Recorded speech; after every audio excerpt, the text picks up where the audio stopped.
ค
ได้เริ่มมานั่งกันดันลูกเล็ก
ภาษาคนตั้งเราแล้วโอ้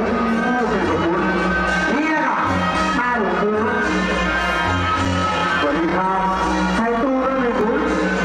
สื่อเราไฟใส่เราหน้าใช้ตู้แล้วไม่บุญนะทีเป็นยิ้มตรงนี้เราดูชุดขาวนั่งพอลุ่มมาต้มนะครับนะขุนยาห้าแหละอามาเลยข้าวขุนยาห้ามาได้ร้อยไปรอบนู้นชาวบ้านทำดีจังไหมรอบนู้นใส่ไปหมดเลยพิธีเดียวนะเดียวขุนยาห้าได้หลวงแล้วนะ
เพราะว่าสังขารเป็นการเบื้องต้นเป็นการภายในก่อนดังนั้นขอหลวงพ่อท่านพระครู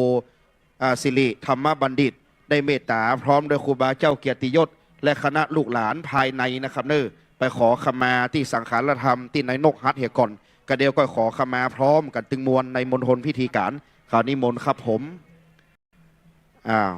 หมู่แห่ตะวันตกลงแห่เนอตะวันตกลงแห่คณะกรรมการเอิ้นกำไปเอิ้นหมู่แห่ลงเพลงกำนะครับหากตะวันตก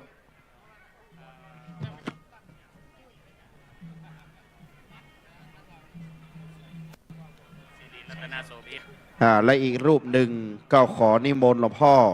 ตันพระครูสิริรัตนโสภิตรองเจ้าคณะอำเภอเมืองลำปางเป็นผู้แทนหลวงพ่อพระเดชพระคุณพระเจ้าคุณพระจินดารัตนาพรเจ้าคณะจังหวัดลำปางนะครับก็ขอนิมนต์ท่านพระครูทั้งสองรูปได้เมตตาเพื่อจะได้ขอขมาเป็นการภายใน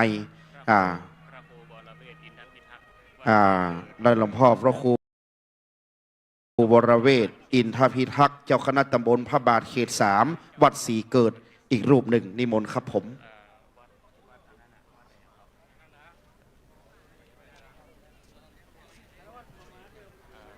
ศรัทธาสาธุชนตอนนี้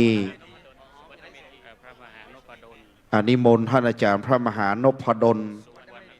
สุวรรณเมธีผู้อำนวยการวิทยาลัยสงฆ์นครลำปางอีกรูปหนึ่งก็ขอนิมนต์เลยครับได้เวลาแล้วเนาะ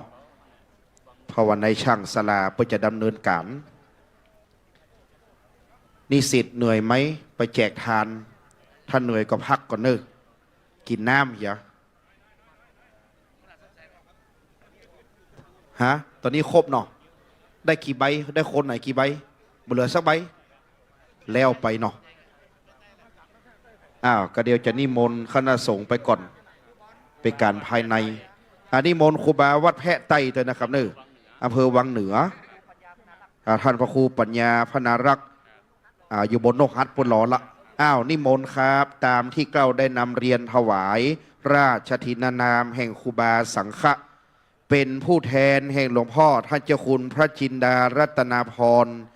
เป็นผู้แทนแห่งหลวงพ่อท่านพระครูอนุศาสตร์วรธรรมเข้าสู่มากลวะเป็นการภายในเหียก่อนตามแบบเบ้าล้านนาอริยะแห่งนครลำปางเวียงละกรเขลางเขตห้องเต้ต้องเมืองเหนือ8จังหวัดดังนั้นบัดนี้จะได้สู่มาสรีละสังขารสถานนั่งประจำที่นั่งประจำการให้เรียบร้อยคนใดมาก่อนก็นั่งหน้าคนใดมาจ้าก็คือนั่งหลังถ้ามาจ้าเหล่านั้นมันมีเก้าอี้คือยืนเอาเนอะหรือว่าถ้ามีที่ยืนมันมีที่นั่งต่ำฟุตบาทต่ำสนามหญ้าที่ไหนให้รองเท้าหองเอาเนอะอย่างสมัยโบราณเนี่ยมันดูต่างดีบางคนก็เอากระดาษหนังสือพิมพ์หองเอาวันนี้มีการถ่ายทอดสดวันนั้นมี8ช่องก่อนช่องอย่าบอกว่าวันนั้นนะวิทยาลัยสงฆ์นครลำปางช่องที่2วัดบุญญวาสวิหารชาแนลเป็นช่องที่2ช่องที่3วันนั้นมีลำปางชาแนลเป็นช่อง4มีช่องอสมทลำปาง5วัดบ้านแก่นใจอำเภอศพปราบอุทยานหลวงดอยนาแสดงของครูบาเจ้าเกียรติยศแห่งช่อง1แล้วก็ช่างภาพส่วนตัววันนี้มีการไลฟ์สดไลฟ์เฟซบุ๊กประมาณ 80,000 กล้องวันนี้นะขอคือไลฟ์สดครบคือมันดังไปทั่วโลกโหเปิ้นอย่างน่ะเปิ้นโป่งครูบาจันทร์วัดบุญญาวาสจังหวัดลำปางปุ่นมีคนไลฟ์สด 80,000 ไลฟ์ว่าเปิ้นว่าดังนั้นขอให้ศรัทธาเตรียมพร้อมนั่งประจำที่เป็นไปได้หน้าศาลาของพระสงฆ์นี่บางอนุญาตคือศรัทธามายืนบังครูบาสังฆะนะครับบังหน้าครูบาอาจารย์จะเป็นบาปดังนั้นขอเว้นช่องตรงกลาง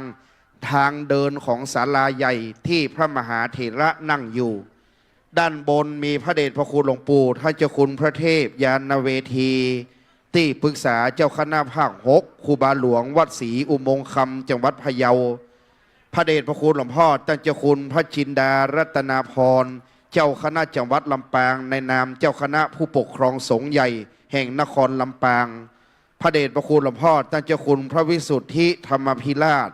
รองเจ้าคณะอำเภอรองเจ้าคณะจังหวัดลำปางเมตตานีหลวงพ่อตั้งพระครูอนุศาสตร์วรธรรมอันเป็นเจ้าคณะอำเภอเมืองเป็นผู้สืบวัดแตนวาก็เมตตาอยู่ตำบลเป็นปันติตะนักปราชญ์วันนี้คณะสงฆ์ลำปางคณะสงฆ์พะเยาคณะสงฆ์ละปูนแป้น่านเชียงไฮ้เชียงใหม่แม่ห้องสอนมามดเมืองแป้เมืองน่านวันนี้ท่านพระครูภาวนาเจติยานุกิจวิปัสสนาธุระลุกจากวัดถิ่นนอกผู้ช่วยเจ้าวาดวัดจ่อแฮพระรามหลวงก็มาละได้หันดักษาตุเจ้าแสบก็จื่นใจแต่เจ้าไปห้องขวัญนมัสการนะครับเนอยามเมื่อไปโป่งหลวงพ่อตั้งเจ้าคุณครูบากวนเป็นละเมืองแป้ไว้เหียวันนี้ได้มาบัลละลำปางวันนี้ปิกมาอยู่วันนั้นล่าสุดคณะสงฆ์ภาค6เฮานี่โป่งพระเดชพระคุณหลวงพ่อท่านเจ้าคุณพระราชวิสุทธี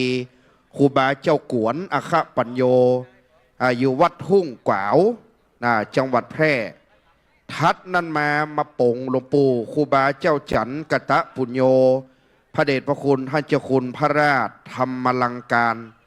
ขอตึกหลวงปู่จันเนี่ยนะครับ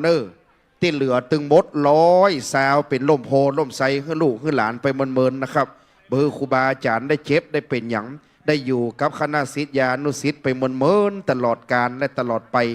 โดยเฉพาะหลวงปู่พระเทพยาณเวทีจะ100 ซาวคนนะครับ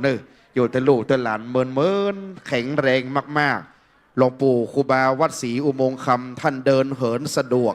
100 ซาวแน่ๆ100 ซาวค่อยเจอกันหลวงปู่เนาะตอนนี้ให้หลวงปู่เป็นร่มโพร่มไทรไป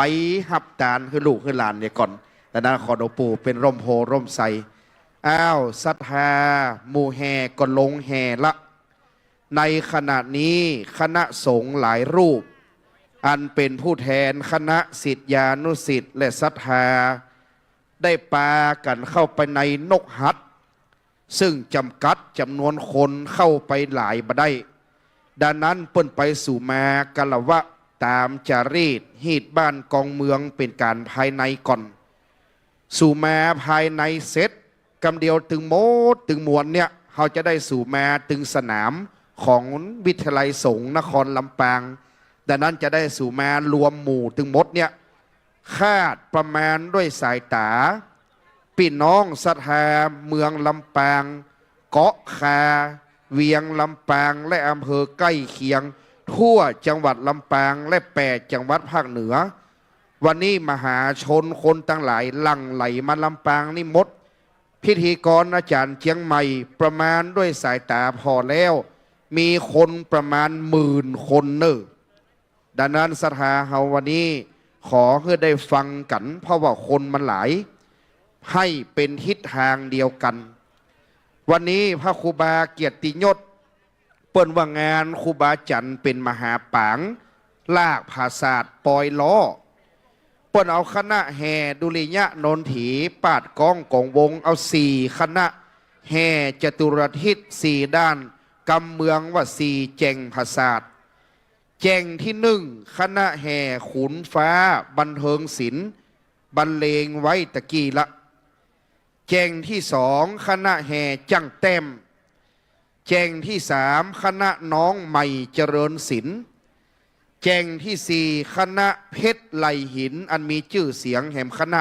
1ดังนั้นโบราณเวลาป่นหยาดน้ำเพื่อก่อหยาด4 แจงประสาทโบราณมหาปางป่นก็แห่4 แจงประสาท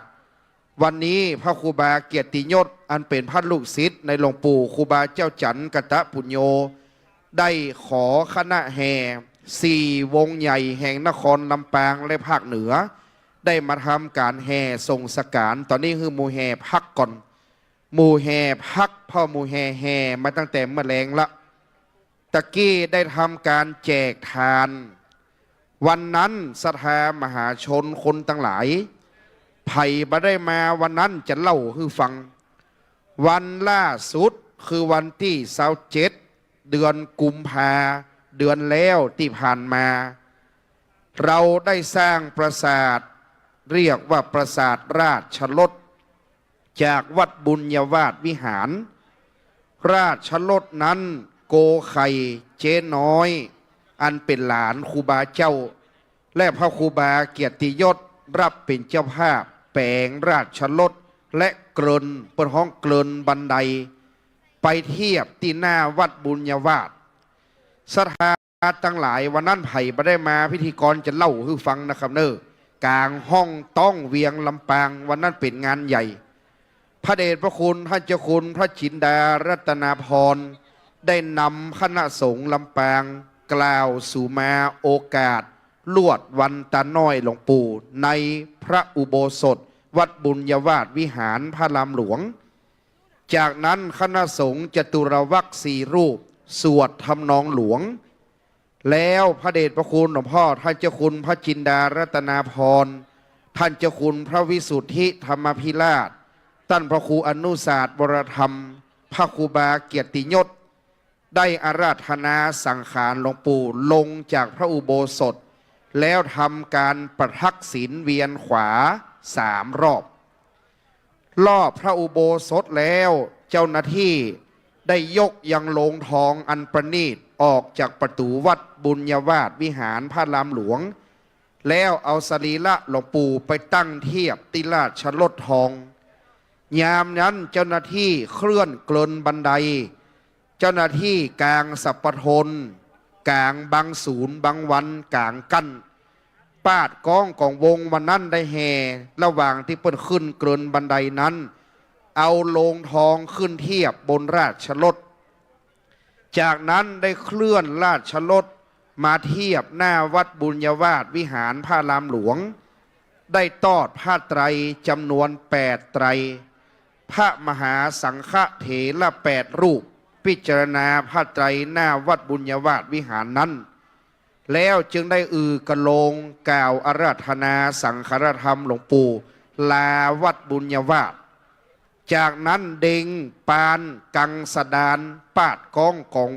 วงโยธวาทิตแห่ลากราชรถนั้นอ้อมไปทางซ้ายผ่านลักเวียงลำปางไปถึงศาลหลักเมืองลำปางแล้วเจ้าหน้าที่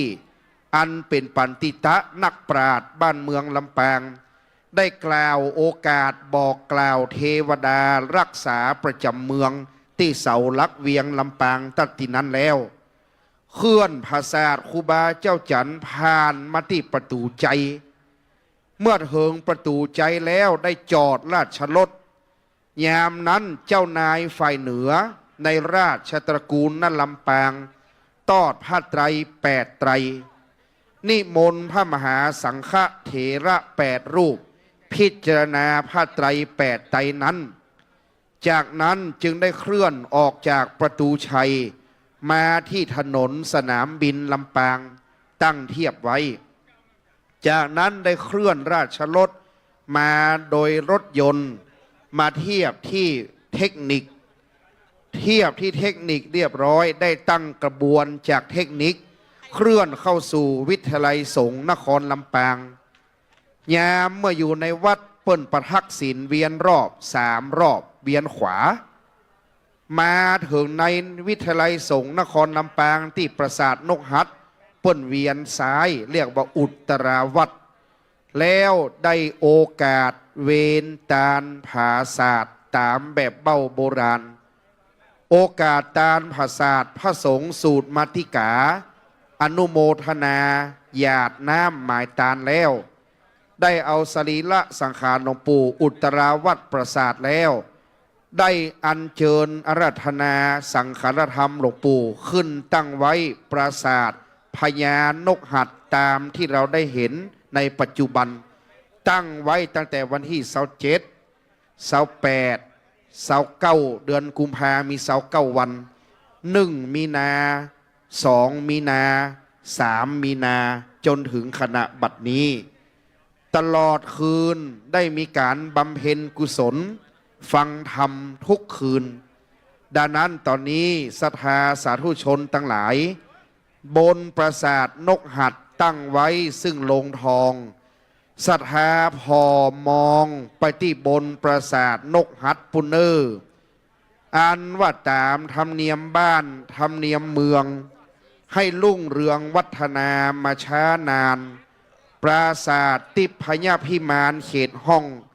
ได้ต่างสรีระสังขารธรรมหลวงปู่ท่านพระเดชพระคุณท่านเจ้าคุณพระราชธรรมลังการจันกตะปุญโยไว้หลวงปู่นอนบนนกหัดนกหัดก็เลิงร่าปราสาทโขงจมปูนี้ปราสาทราชรถลังสรรค์โดยคณะทีมงานหนเหนือสลาย่งยศกรปราสาทติพญพิมานใหญ่นกหัดหลังนี้รังสรรค์โดยสลามากบ้านประไพเมืองลี้จังหวัดละปูนไปจำลองเอาโขงจุมปูพระเจ้าวัดพระธาตุลำปางหลวงอันเป็นของเก่าของดีประจำเมืองได้มาตั้งปราสาทติพญพิมานเอาไว้จำลองโขงจุมปูใหญ่มาแปลงปราสาทหลวงปู่ครูบาเจ้าจันกตะปุญโญ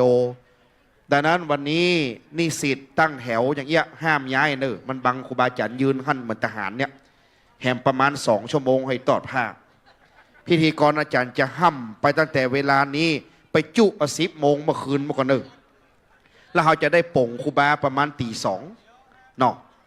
อ้าวศรัทธาตอนนี้นั่งประจำที่มองดูไปที่ปราสาทอ้าวศรัทธางดใจเสียงเนอให้พิธีการมณฑลนี้สำรวมงดงามเป็นแบบแผนจะกล่าวถึงธรรมเนียมการปรงศพแห่งครูบาพระมหาเถระดังนั้นสมัยก่อนแต่โบราณพระครูบาเกียรติยศเอาฮีดจารีต8 จังหวัดได้กล่าวถึงการปรงศพแห่งครูบาพระมหาเถระไว้อย่างงดงามในกาบเชี่ยวิลังคะสถาพอไปหน้าปราสาทตอนนี้ท่านอาจารย์ขชนบุญชูวิทย์ประธานสภาวัฒนธรรมประธานกกตรแม่วางเชียงใหม่รัตนอุบาสกใหญ่ได้เดินทางมาถึงนะครับได้รังสรรค์เอาไว้กล่าวว่าเจ้านายภิกษุสงฆ์ยามปลดปลงวายชีวาประเพณีเจ้าพารา8 จังหวัดภาคเหนือเนี่ยสร้างปราสาทสูงเรืองรองเหนือนกหัดสดีลิงงามสิงคลิ้งแถวเถือกทองประชามากเนืองนองลากปราสาทเผานอกนครคือว่าจังหวัดลำปางลำปูนเชียงใหม่แม่ฮ่องสอนพะเยาแป้น่านเชียงราย8 จังหวัดและลามไปหัวเมืองตากเห็นน้อยหนึ่งคือว่าอำเภอแม่สอดต้า2 ยางแม่ละมาดแม่ละเมาใจฮีดเดียวกันว่าเจ้านายภิกษุสงฆ์บ้านเฮามีเจ้านายลำปางลำปูนเชียงใหม่เป็นเจ้านายสายเดียวกันคือลูกหลานป่อเจ้าสุรวะลือใจสงครามลูกหลานเจ้าปนานติบจ้างตึงมวลดังนั้นเรียกว่าพระราชวงศ์ทิพจักรดังนั้นมีพระบรมราชากาวิละเป็นเก้าในสมัยก่อนดังนั้นไปอยู่เชียงใหม่ก็ใส่วันณะเชียงใหม่อยู่ลำปูนก็เป็นณลำพูนอยู่ลำปางก็เป็นณลำปางดังนั้นเมืองเฮานี่มีเจ้านายภิกษุสงฆ์เปิ้นจะเอาใส่ก็เจ้านายภิกษุสงฆ์นะครับเนอปราสาทนกอย่างอี้เจ้านายภิกษุสงฆ์ยามปลดปลงวายจีวาจะเอาใส่ก็เจ้านายกับพระภิกขุสังฆะตะอันดังนั้นคนบ้านเฮามีเงินเป็น100 ล้านพันล้านมรณะกรรมไปแล้วจะใส่ปราสาทนกหัดอันนี้บัดได้นะครับเนอไม่ใช่ธรรมเนียมดังนั้นเพื่อจะเอาใส่เจ้านายภิกษุสงฆ์อย่างเดียวดังนั้นยามปลดปลงวายชีวาประเพณีเจ้าพาราบ้านเฮานี่สร้างปราสาทสูงเรืองรองเหนือนกหัดสดีลิงงามสิงคลิ้งแถวเถือกทองประชามากเนืองนองลากปราสาทเผานอกนครสถาพรนกตัวนี้เนอชื่อว่านกหัดสดีลิง นกตัวนี้มีเพศเพียงดังช้าง มีกำลังเต้าจ้างได้5 เชือกรวมกัน พิเศษนักนกตัวนี้เกิดในหิมพานต์ปุ่นมีรูปหัวเป็นช้าง มีรูปหางเป็นหงส์ดูขนนกก็เลื่อมลายเบญจรงค์แวววับรุจิรานกก็หันซ้าย นกก็หันขวา พับหูกับพริบตากวัดแกว่งงวงอาจอ้างฤทธีแต่เจ้ามันแกว่งอยู่แต่เจ้าหันในไล่สดบัดนี้มันบอกแกว่งแล้วมันกลัวบอกไฟนักนะไปฮะมันสะดุ้งบอกไฟโอ้บอกแกว่งแล้วสะดุ้งนกตัวนี้เกิดในหิมพานต์พิมานเขตห้องในเตตต้องเป็นหนทางไปสวรรค์ปัจจุบันไตล้านนายังรักษารีดเก่าก่อน ปราศาสตร์งามบวรแห่จักศพยังคงมีอย่างเอาแห่ลูกวัดบุญญาวาสมา ปราศาสตร์นั้นคือเมน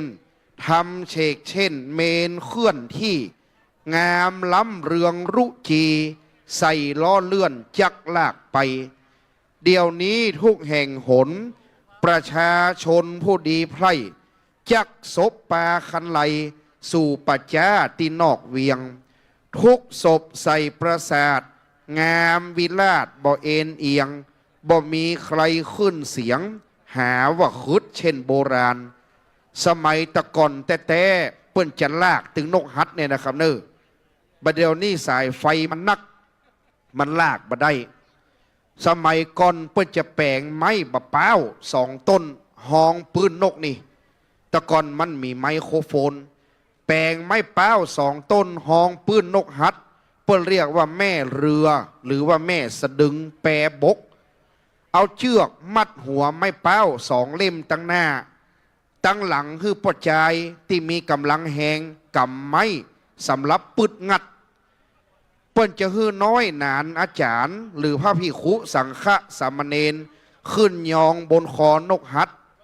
และกำผ้าธง2 ผืนโบกธงอยู่บนหันพร้อมเนอเปิ้นจะยกธงเขียวขึ้นตั้งหน้าจะลากตั้งหลังจะปึดมันหลีไปได้พอห้องปล่อยล้อตุเจ้าไป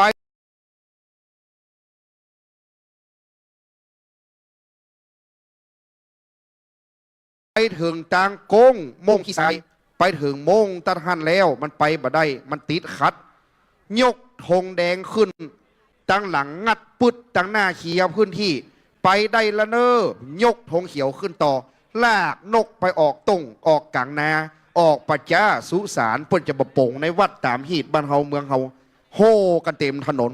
ดังนั้นเปิ้นว่า10 ปอยหลวงบัดเจ้าปอยล้องานเดียวงานตุเจ้าสังฆะพระเนนเปิ้นห้องบะปอยล้อลากนกฮัดดังนั้นเป็นธรรมเนียมมาแต่เก่าการสร้างเปิ้นว่าปราสาทนั้นคือเมนทำเชกเช่นเมนเคลื่อนที่บ้านเฮานี่บ่มีเมนตายตัวเปิ้นแปลงภาษาไว้ตั้งกลางนกฮัดนี่เปิ้นว่าเป็นศูนย์กลางของจักรวาลนี่กว้างใหญ่ไพศาลมีภูเขาลูกหนึ่งเรียกว่าเขาพระสุเมนสูงที่สุดในจักรวาลเปิ้นเลยแปลงปราสาทไว้ใจกลางสถาพรเตอะเปิ้นฮ้องว่าภูเขาพระสุเมนยอดเขาพระสุเมนนั้น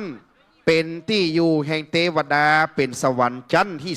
2คือว่าเป็นที่อยู่แห่งพญาอินตาเจ้าฟ้าธิราชท้าวสักกะเทวราชอยู่บนยอดเขาพระสุเมนเรียกว่าสวรรค์ชั้นดาวดึงสวรรค์ชั้น2เทวดาตนมีภาษาทงามที่สุดกว่าเทวดาใดๆชื่อว่าพญาอินตา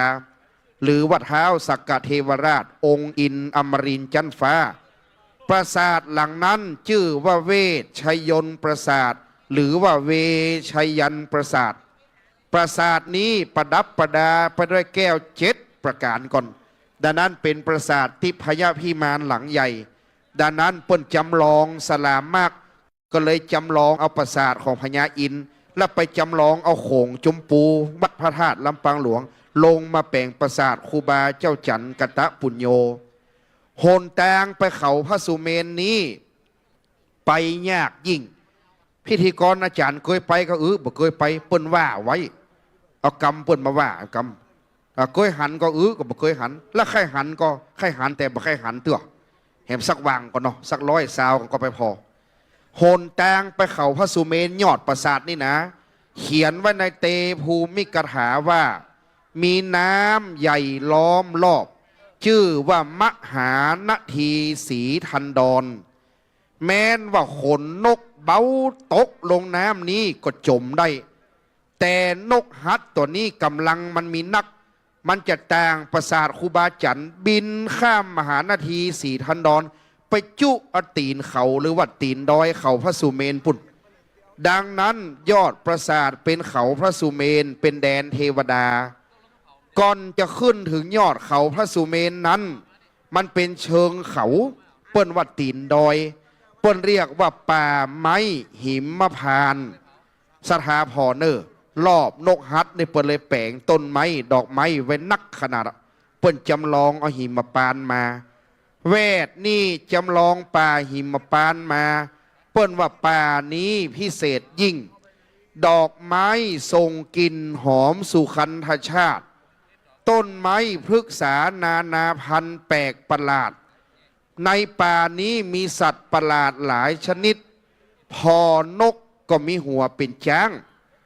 บางตัวก็เป็นช้างมีหัวเป็นสิงพอช้างก็บินบนหนอากาศได้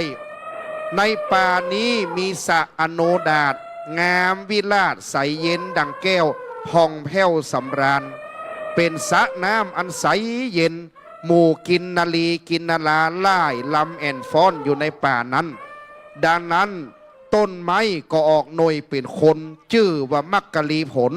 ก็อยู่ในป่าหิมพานต์เนี่ย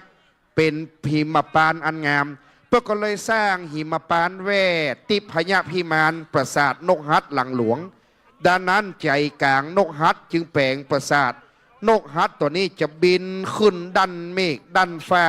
ต่างครูบาเจ้าจันทร์ไปสวรรค์จันทร์ฟ้าขึ้นบนฟ้าไปจนถึงมหานาทีสีทันดรนกฮัดก็บินข้ามมหานาทีสีทันดรไปถึงตีนดอยเขาพระสุเมนอันเป็นที่สูงใหญ่ไปถึงหั่นสถาพรเนอร์กระเดียวบอกไฟมันจะมีเป็นยังบอกไฟน้ำตกแสดงว่าดวงวิญญาณครูบาไปถึงน้ำตกตาดสะอโนดาตละไปแหมจะได้ยินเสียงบอกไฟจ้างห้องจ้างห้องหิมพานต์พูแล้วดวงวิญญาณครูบาไปเหี่ยวหิมพานต์พูละได้ยินจ้างห้องละมันบัดถึงตะเนอครูบาบัดถึงตัวฟังห้องตัวตอนนี้บัดถึงแต่กระเดียวมันห้องแน่บอกไฟจ้างห้องมีแน่กระเดียวนะได้ยินเสียงบอกไฟจ้างห้องละครูบาเหี่ยวหิมพานต์พูแล้วกระเดียวไฟไหม้ยอดปราสาทถึงยอดเขาพระสุเมนพูละเนอเป็นที่อยู่แห่งพญาอินตาจันทวนสองตาวติงสาดังนั้นกระเดียวไปถึงยอดปราสาทติพญาพิมานทิศตะวันออกของปราสาทเรียกว่าบุพวิเทหทวีปอ้อมมาทางใต้เรียกว่าชมพูทวีปเขตเมืองคนเป็นเขตที่เขาอยู่เนี่ยเรียกว่าชมพูทวีปอ้อมไปตะวันตกเรียกว่าอมระโคยานทวีปอ้อมไปทางเหนือเรียกว่าอุตรกุลุทวีปแปลงตามอย่างเตภูมิกถาไตภูมิพระล่วงได้พรรณนาตามอย่างโบราณเอาไว้นกฮัดของครูบาเจ้าจันทร์ตัวนี้พิเศษครูบาเจ้าเกียรติยศครูบาเกมวัดบ้านแก่นใจว่าสลาโยงสลามาก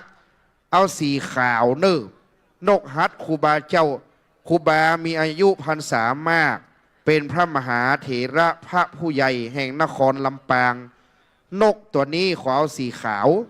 บางวัดก็เป็นสีแดงดังเปลวเพลิงบางวัดก็มีสีครามน้ำทะเลบางวัดก็สีม่วงพัดเทลก็มีเนอะแต่ครูบาเจ้าจันทร์นี่เอาสีขาวเปิ้นว่าสีเผือกสีขาวนี่มันเป็นสีอย่างสีหอยสังสีหอยสังนี่มันขาวเปิ้นว่าช้างพญาอินทร์นี่ก็ขาวชื่อว่าช้างเอราวัณก็สีเดียวกันเนี่ยออกในรามเกียรติ์ว่าอินทรชิต บิดเบือนกายินเหมือนองค์อมรินทร์ทรงคดชะเอราวัณจ้างนิลมิตลิดแรงแข่งขันเผือกพองผิวพันนกฮัดตัวเผือกพองสีสังสะอาดโอฬารขาวยังสังนี่ขาวยังหอยสังช้างนี้พิเศษนักมี33 เสียนโสภาเสียน17 งาจ้างเอราวัณนี่นะมี33 หัวหัวหนึ่งมี7 งางา17 สะโบกครณีมี7 สะน้ำในงาหันสะหนึ่งย่อมมี7 กออุบลวรรณามีแหม7 กอดอกบัวกอ17 ดอกปทุมมากอหนึ่งไม่ดอกบัว7 ดอก1 ดอกมี7 กีบพกาดอกในมีแหม7 กลีบกลีบหนึ่งมีนางฟ้าแหม7 นางไล่ลำแอนฟอนหันอันนี้จ้างเอราวัณนกฮัดตัวนี้สีเดียวกันตึงจ้างเอราวัณดังนั้นกระเดียวท่านลายจื้อพร้อมแล้วเพื่อมามอบเลยนะครับเนอจะได้เชิญผู้มีเกียรติตอดผ้าแล้วก็นิมนต์พระสงฆ์อันนี้กล่าวถึงการพันนาประสาททิพยพิมานเขตห้องแห่งเต้ต้องมาในมนุษย์สโลกเมืองคนดังสวรรค์คเทวโลกอันงามยิ่งบัดนี้เตรียมผ้าไตรให้พร้อมทุกสิ่ง8 ไตรให้งาม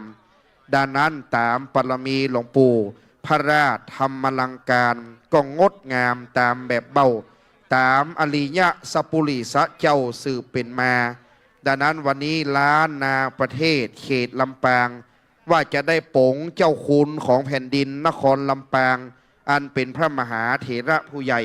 เจ้าหน้าที่เตรียมเชิญผ้าไตร8 ไตรให้เรียบร้อยจะได้ขอเรียนเชิญท่านผู้มีเกียรติจำนวน8 ท่านได้ยืนตั้งเทียบพร้อมกันและแปรแถวหน้านิสิตของมจรวิทยาลัยสงฆ์นครลำปางเดี๋ยวขอท่านอาจารย์กำกับด้วยนะถ้าเปิดมายืนพร้อมกันก่อนก็ฮับแล้วก็แปรไปเตื้อเดียวบัดนี้จะได้ไปการทอดผ้าไตรบังสุกุลก่อนการประชุมเพลิงจริงภาคบ่ายด้วยพระมหากรุณาธิคุณแห่งพระบาทสมเด็จพระประเมนทรามาธิบดีศรีสินธรมหาวชิราลงกรณ์พระวชิรเกล้าเจ้าอยู่หัวรัชกาลที่10ทรงพระกรุณาโปรดพระราชทานเพลิงศพหลวงปู่พระราชธรรมลังการในภาคบ่ายเรียบร้อยด้วยหลวงปู่เป็นพระราชาคณะชั้นราชเป็นที่ปรึกษาเจ้าคณะภาค6และเป็นเจ้าวาดพระอารามหลวงในเมืองลำปางจึงได้พระราชทานเพลิงศพแล้วบัดนี้จะเป็นการประชุมเพลิงจริงเรียกว่าทรงสการล้านนาอย่างลำปางจะตอดผ้าก่อนนะครับจำนวน8 ท่านดังต่อไปนี้ท่านที่1เรียนเชิญท่านเจ้าศรีรัตน์ณลำปางในนามราชตระกูลเจ้านายไฟเหนือราชตระกูลณลำปางเชิญท่านครับคุณเสงี่ยมวรรณปลูกในนามโกไข่เจ๊น้อยเจ้าภาพคุณแม่พิมพันธ์ชูแจ่มอาจารย์ขชนบุญชูวิทย์ประธานสภาวัฒนธรรมจากจังหวัดเชียงใหม่อำเภอแม่วางรัตนอุบาสกใหญ่แห่งล้านนา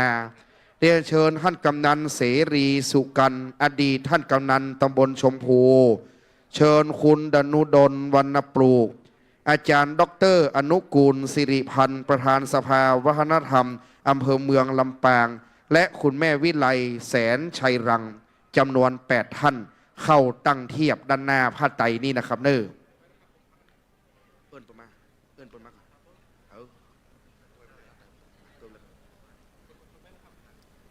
ตามนั้น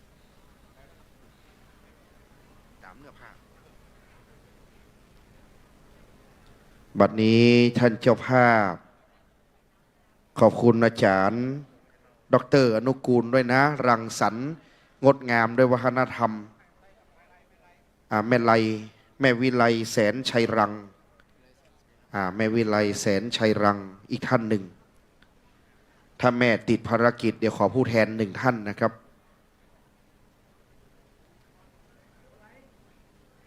แม่ไลมาเกิดกินกึดตาหาหลวงปู่จ่วยกันได้แม่ไลเนอร์ แม่ได้ทำมาลัยดอกไม้ แปลงสวยดอกฝีมือบ้านเฮาได้แต่วันแรกตั้งแต่หลวงปู่มรณภาพ เปิ่งแม่ไลเฮาเนี่ยเนอได้แปลงสวยดอก ได้แปลงพวงมาลัยดอกไม้มาถวายเป็นอาจาริยะปูจาสังฆปูจาก็เปิ่งแม่ไลเฮาเนี่ยนะครับ บัดนี้ทั้ง8ท่านได้ทอดผ้าไตรบังสุกุลโดยมีเจ้านายฝ่ายเหนือ ท่านเจ้าศรีรัตน์นันลำปาง บ้านเฮานี้เป็นบ้านเมืองเจ้านายลูกหลาน เจ้าสุไรวะดือใจสงคราม เป็นพระราชวงศ์ทิพจักรอันเดียวกัน เชียงใหม่เจ้าผู้ครองนครองค์สุดท้าย คือเจ้าแก้วนวรัตน์รุ่นเดียวกันนะครับ เมืองละปูนคือเจ้าจักรคำขจรศักดิ์เมืองลำปางคือเจ้าบุญยวาดวงศ์มณิตอันนี้ลูกหลานพระราชวงศ์ทิพจักรและสืบมาจนถึงณเชียงใหม่ณลำพูนณลำปาง ถ้าเมืองน่านเรียกว่าพระราชวงศ์ติ๋นมหาวงศ์เป็นสืบพระราชวงศ์ณน่าน องค์สุดท้ายคือเจ้ามหาพรหมสุรธาดาดังนั้นลำปางเขานี่เชียงใหม่นี่ละปูนนี่ลูกหลานพระราชวงศ์ทิพจักรอันเดียวกันทั้งหมด8รูปกล่าวกราบรัตนาพระมหาเถระด้วยความนอบน้อม รูปที่1พระเดชพระคุณหลวงปู่พระเทพยานเวทีที่ปรึกษาเจ้าคณะภาค6ครูบาหลวงวัดศรีอุโมงค์คำจังหวัดพะเยาพระเดชพระคุณหลวงพ่อท่านเจ้าคุณพระจินดารัตนาพรเจ้าคณะจังหวัดลำปางเจ้าวาดวัดพระแก้วดอนเต้าสุชาดาราม พระเดชพระคุณหลวงพ่อท่านเจ้าคุณพระวิสุทธิธรรมพิราชรองเจ้าคณะจังหวัดลำปางวัดต้นธงชัยหลวงพ่อพระครูพิสุทธิ์พัฒนาพิธานเจ้าคณะอำเภอเกาะคาวัดศาลาดงลานท่านพระครูสุเมธพัฒโนไทยเจ้าคณะอำเภอเมืองสุโขทัยวัดไทยชุมพลท่านอาจารย์พระมหานพดลสุวรรณเมธีเจ้าคณะอำเภอวังเหนือวัดบรรพตสถิตท่านพระครูพิธานนพกิจรองเจ้าคณะอำเภอเกาะคาวัดพระธาตุลำปางหลวงท่านอาจารย์พระมหาอินจันทร์คุเนสโกปริยนธรรม9ประโยครองเจ้าคณะอำเภอเมืองลำปางวัดพุทธสันติวิเวกกล่าวกราบรัตนา8รูปอันเป็นพระมหาเถระเจ้าคณะผู้ปกครองณบัดนี้ครับสาธุชนน้อมประนมมือขึ้นประนมมือไหว้โดยพร้อมกันเมื่อพระสงฆ์เมตตาเดินลงจากศาลาใหญ่สาธุชนเราชาวพุทธจะต้องน้อมประนมมือขึ้นด้วยความเคารพนอบนบในครูบาพระมหาเถระบัดนี้หลวงปู่พระเทพยานเวทีท่านสุขภาพแข็งแรงเป็นพระมหาเถระแห่งคณะสงฆ์ภาค6คณะสงฆ์หนเหนือดังนั้นปีนี้เจริญอายุธนมงคล88ย่าง89เป็นพระมหาสังฆเถระเจ้าในล้านนาประเทศเขตหนเหนือเรานะครับเนอหลวงปู่ยังเดินได้สะดวกแข็งแรงศรัทธาประนมมือไหว้ไว้เนอ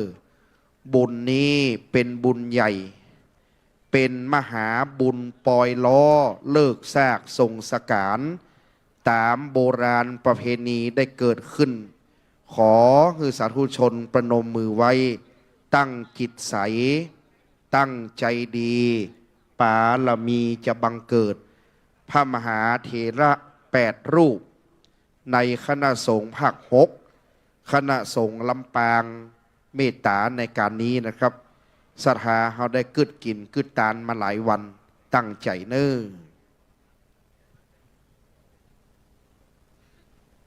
อยู่ในอาการอันสำรวมโดยพร้อมเพรียงกัน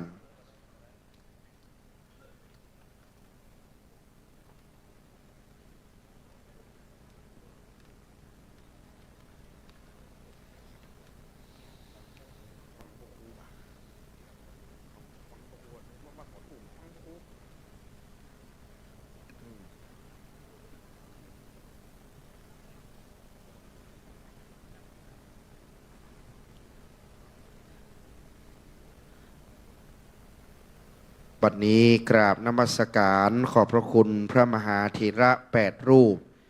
มีพระเดชพระคุณหลวงปู่พระเทพยานเวทีที่ปรึกษาเจ้าคณะภาค6หลวงพ่อวัดศรีอุโมงค์คำจังหวัดพะเยาเป็นต้นเป็นประธานได้เมตตาพิจารณาผ้าไตรบังสุกุลเรียบร้อย ขอบคุณคณาจารย์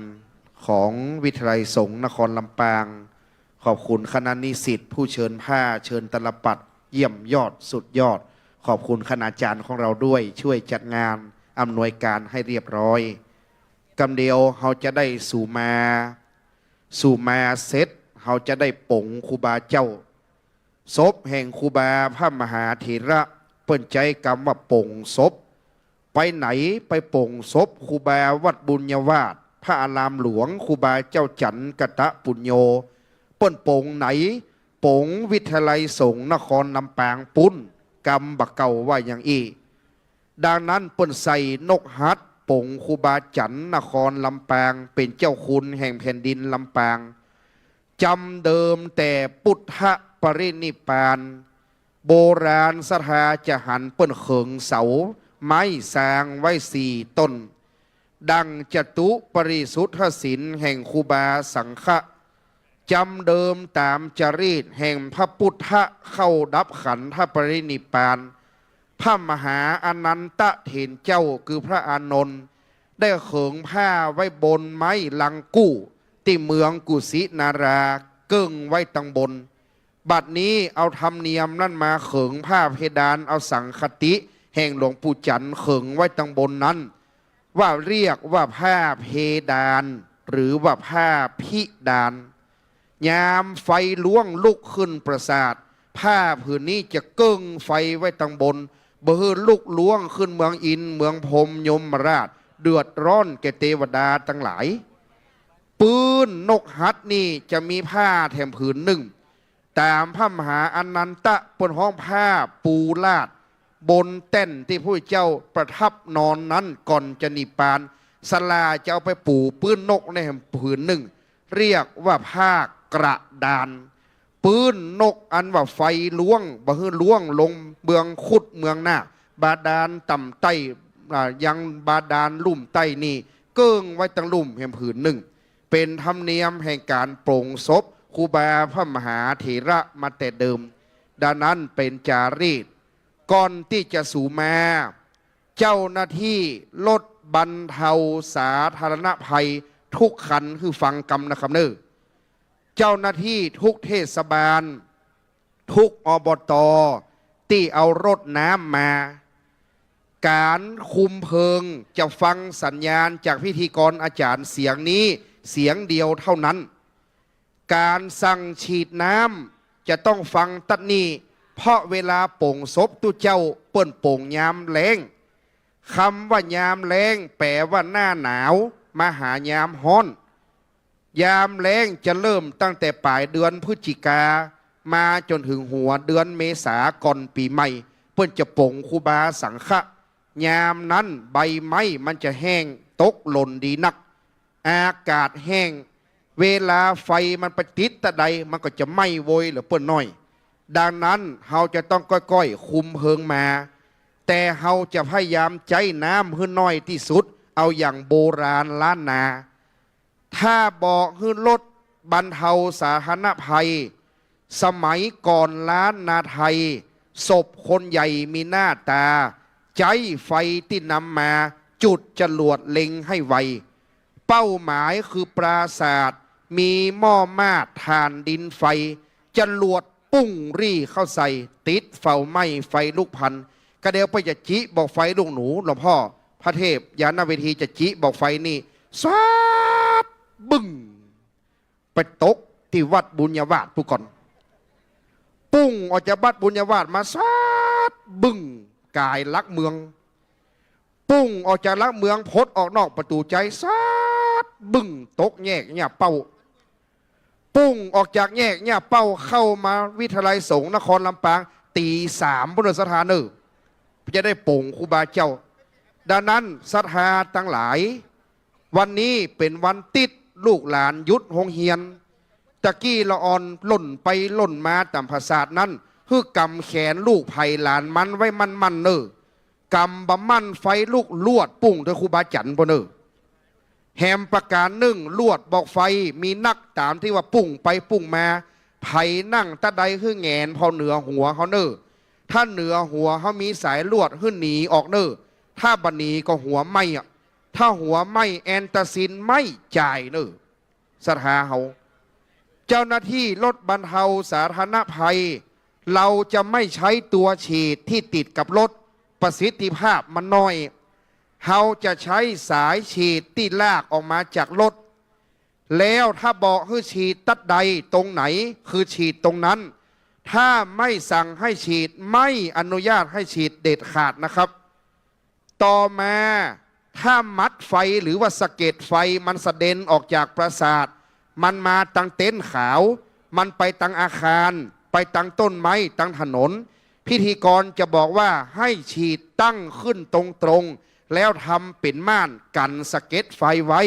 คือฉีดตรงๆตั้งขึ้นกันสะเก็ดไฟห้ามฉีดเข้าในปราสาทไฟมันจะตื่นกว่าเก่าอันนี้ได้กระทำบำเพ็ญกันมาอย่างนี้8 จังหวัดเราดังนั้นคือรอฟังเนอร์คือประจำการดังนั้นบัดนี้ได้เวลาอันสมเปิงกวนแล้วที่เขาจะได้ขอขมาคารวะจะนิมนต์พระมหาเถระมีพระครูบาเกียรติยศเป็นต้นจะได้กำขันเข้าตอกดอกไม้น้ำขมิ้นส้มปล่อยเพื่อจะได้ขอขมาพระอุปชาผู้เลิศคุณดังนั้นพระอุปชาผู้มีบุญจะได้ขอนิมนต์พระเดชพระคุณหลวงพ่ออันประกอบด้วยอันมีพรรษายุการต่ำกว่าหลวงปู่คือ1พระเดชพระคุณหลวงพ่อท่านเจ้าคุณพระชินดารัตนาพรพระเดชพระคุณหลวงพ่อท่านเจ้าคุณพระวิสุทธิธรรมพิราชหลวงพ่อท่านพระครูอนุศาสตร์วรธรรมท่านพระครูบาเกียรติยศเป็นต้นได้กำขันเข้าตอกดอกไม้ในการขอขมาคารวะในการบัดนี้เกล้านิมนต์ครับจากนั้นท่านพระครูธรรมรงค์วิรพิทักษ์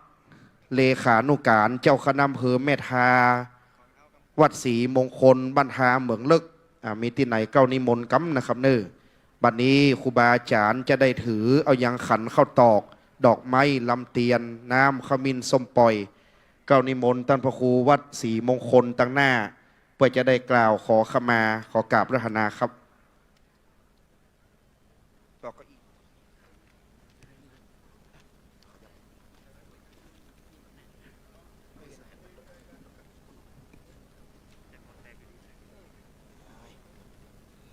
สาธุชนประนมมือขึ้นหลวงปู่จะลาวัดลาเมืองลำปางเขลางเวียงละกรเขตห้องบัดนี้พระมหาเถระได้กำขันเข้าตอกดอกไม้น้ำขมิ้นส้มปล่อยธูปเทียนดอกไม้น้ำขมิ้นส้มปล่อยแสดงคารวะยังสรีละสังขารธรรมพระเดชพระคุณหลวงปู่พระราชธรรมลังการครูบาจันกตะปุญโยหากคณะสงฆ์ศรัทธาสาธุชนทั้งหลายได้ล่วงเกินหลวงปู่ด้วยกายด้วยวาจาด้วยใจได้ตั้งใจก็ดีบ่ได้ตั้งใจก็ดีศาลาปราสาทบอกไฟขึ้นตีดบอกไฟได้ขึ้นยืนเตียวข้ามกายสรีละสังขารหลวงปู่หรือครั้งหลวงปู่ยังมีชีวิตอยู่ศรัทธาไปใส่บาตรหยาดน้ำฟังธรรมกลางวาสาได้ส่งมือเข้าจังหันได้ล่วงเกินหลวงปู่มีด้วยประการฉันใดขอหลวงปู่จันกตะปุญโญได้อนุญาตโตษโหดคือเป็นอโหสิกรรมเนอแถมประการหนึ่งขอหลวงปู่ได้ปงวัดปงวาปงกุฏิปงพระวิหารพระอุโบสถปงศาลาปงต้นไม้ต้นตอกส้มสุกลูกไม้ที่หลวงปู่เคยปลูกไว้คือคนอยู่ปลายหลังได้สืบวัดแตนวาไป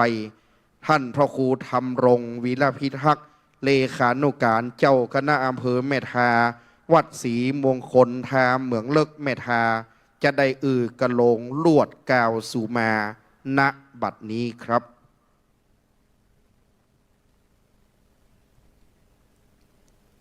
พระเมตตา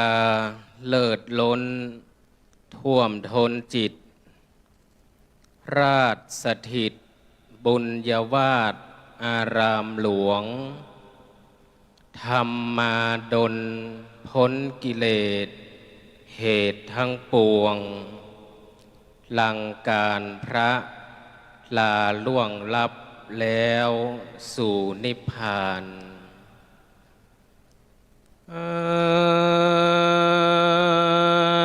นิจยังบ่เตียงมันสัจยัง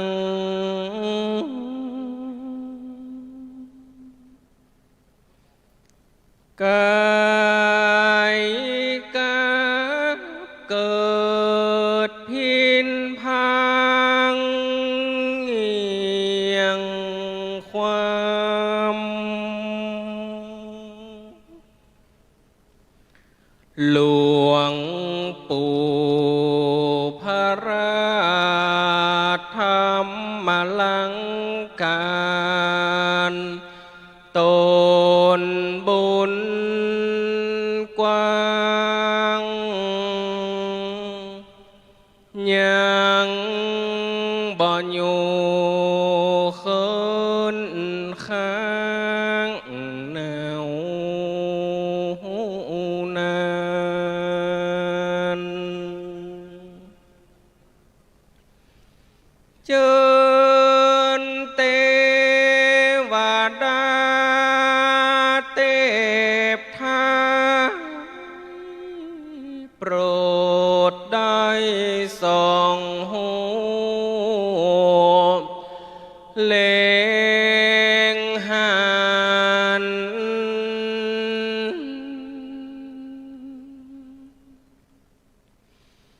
นำดวงวิญญาณหลวงปู่จันทานเจ้าไต่อีเต้าสู่สวรรค์วิมานบนเป็นเทวบุตรตนเอกอังเสพสร้างสะเวยผล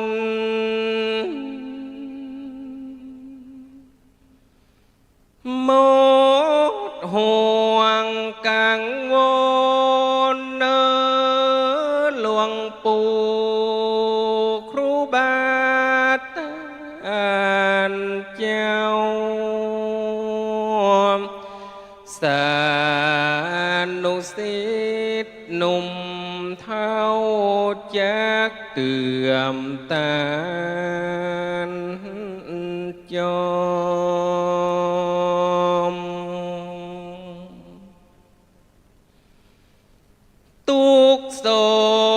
กไม่หือได้มาลายทายทอน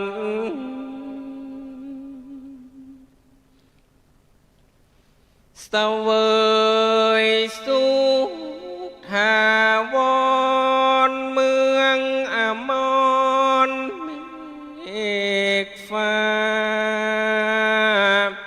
สาธุจนะตูข้าขอขมา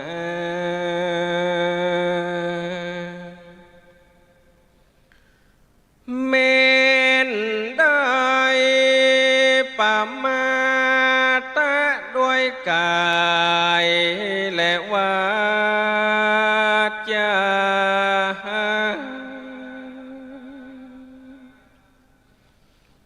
มโนมานาพิพวนแบบเบา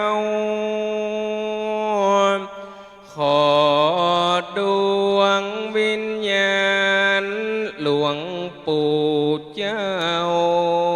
โอดโตโอดโพ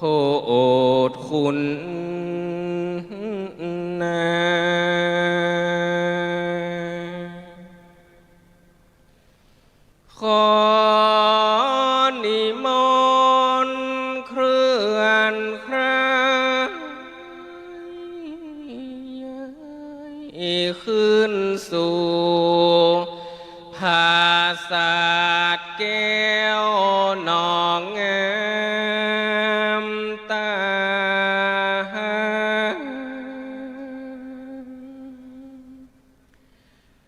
ติท่านครูบาเกียรติยศและศรัทธาปะการแต่งสร้างตานฮือเป็น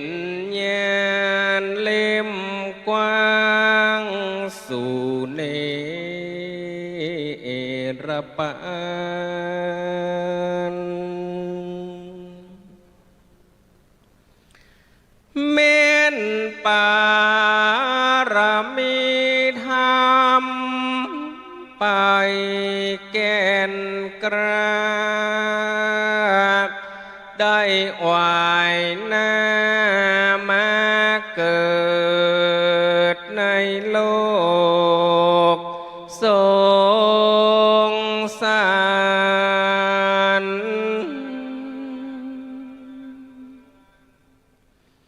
ขอนิมนต์ดวงวิญญาณมาเกิดเขตลางลำปาง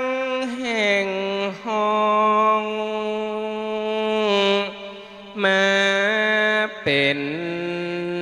เจ้าปีนายน้องสอง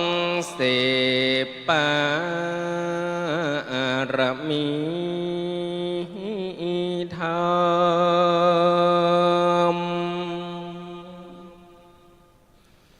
ขอหลวงปู่เจ้าจงได้โปรดโจดจำ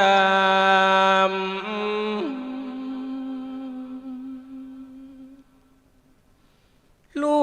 กศิษย์และศรัทธาจักปฏิบัติตามคำหลวงปู่เจ้าคุณตานเจ้าสานุสิทธิ์ศรัทธาหนุ่มเท่าจักอยู่กำศาสนา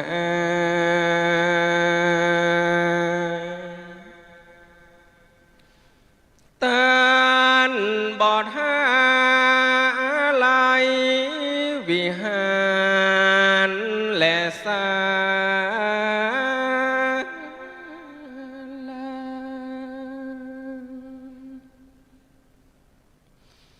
บุญญาวาสศรัทธา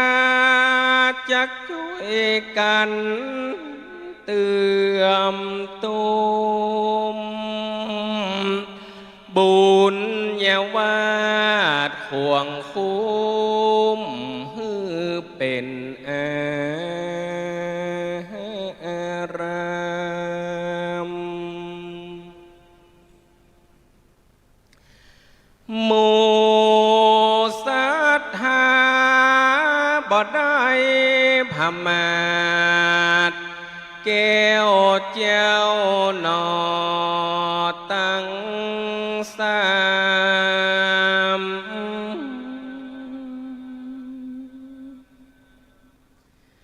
จากช่วยกันปฏิบัติอารามบ่ฮือได้มองมนเศร้าจากช่วยกันดูแลองค์เนนเทนเจ้าเหมือนหลวงปู่ยังอยู่เนินายขอหลวงปู่เจ้าอย่าได้ห่วงหา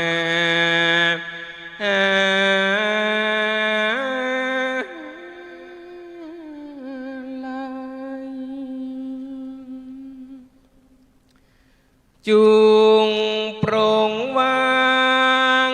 จิตใจดังอันศรัทธาบุญญาวาสนินั้นจากสมานสามัคคี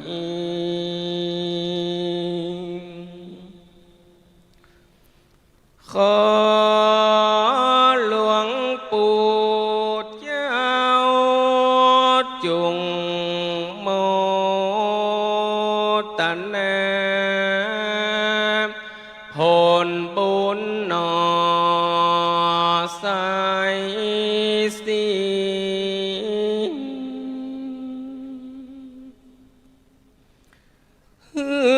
อยู่สุขสบายดีปนนาเวจีเอาไหมเธอได้นั่งแทบไกลอริยเมตไตรองค์คำ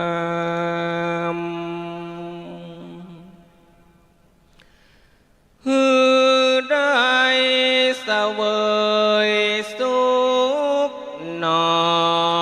นยิ่งลำ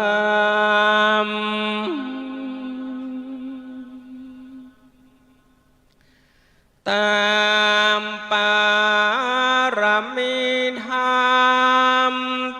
ที่หลวงปู่ได้สร้างได้เปล่าวางจากกรรมภายเวรได้อยู่สุขหนอสักที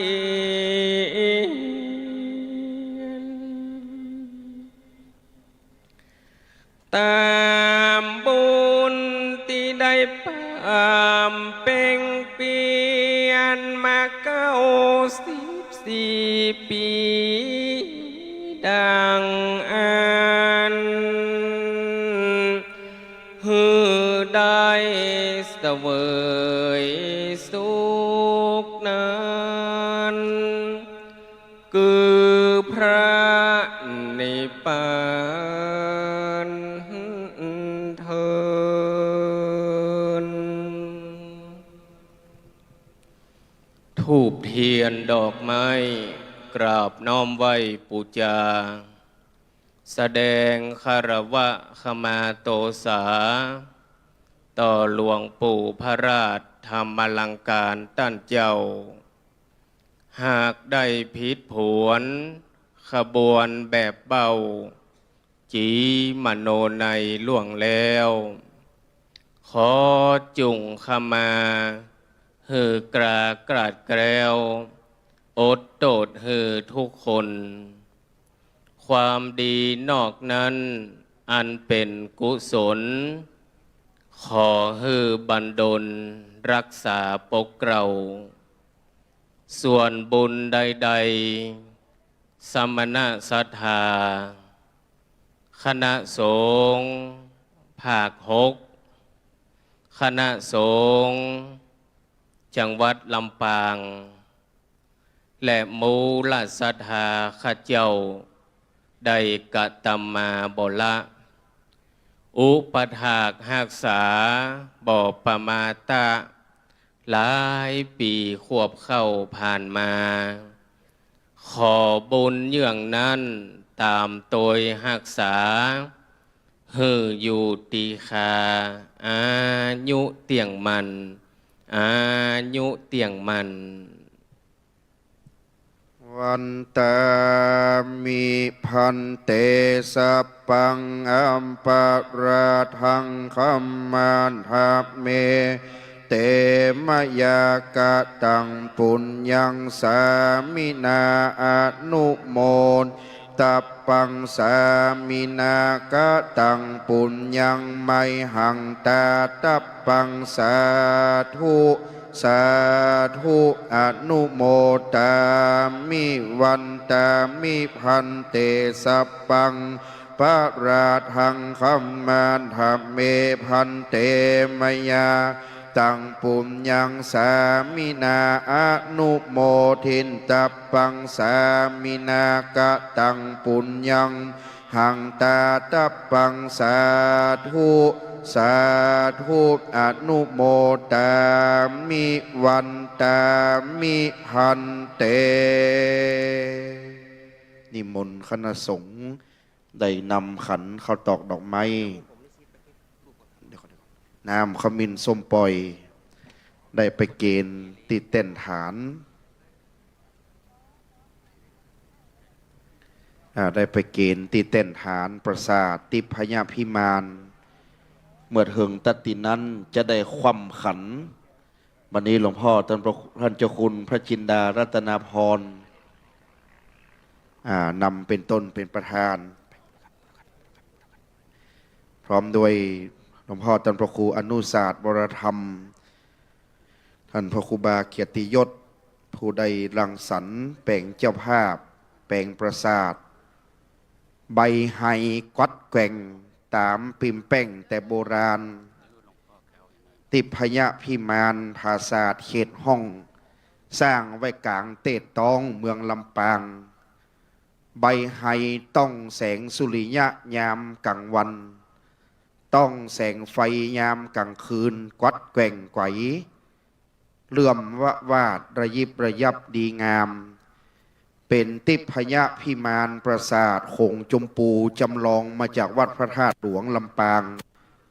อันเป็นติพญพิมานปราสาทกระจังหน้ามีรูปอักขระพยัญชนะจอจานเป็นอักษรย่อแห่งครูบาเจ้าจันทร์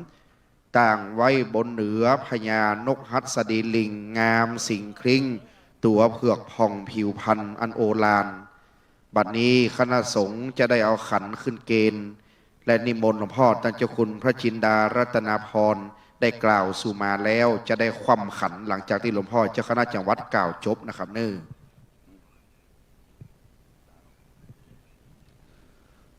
วันตามิพันเตสัพพังอาปาราทังคามาทาเมพันเตมายากาตังปุญญังสามินาติตาพังสามินากาตังปุญญังไมหังทาตาพังสาธุสาธุอนุโมทามิวันทามิพันเตสัพพังราทังคามาทาเมพันเตมายากาตังปุญญังมินาอนุโมทิตาพังสา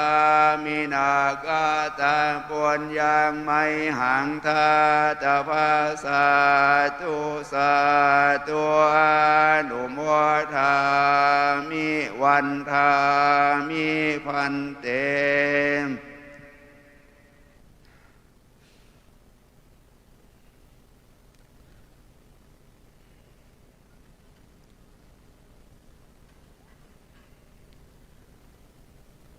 สัพพังอาปาราทังคามาทาเมพันเตยังสามินาอนุโมทิตาภาสามินากาตังปุญญังไมหังทาตาภาสาธุสาธุอนุโมทา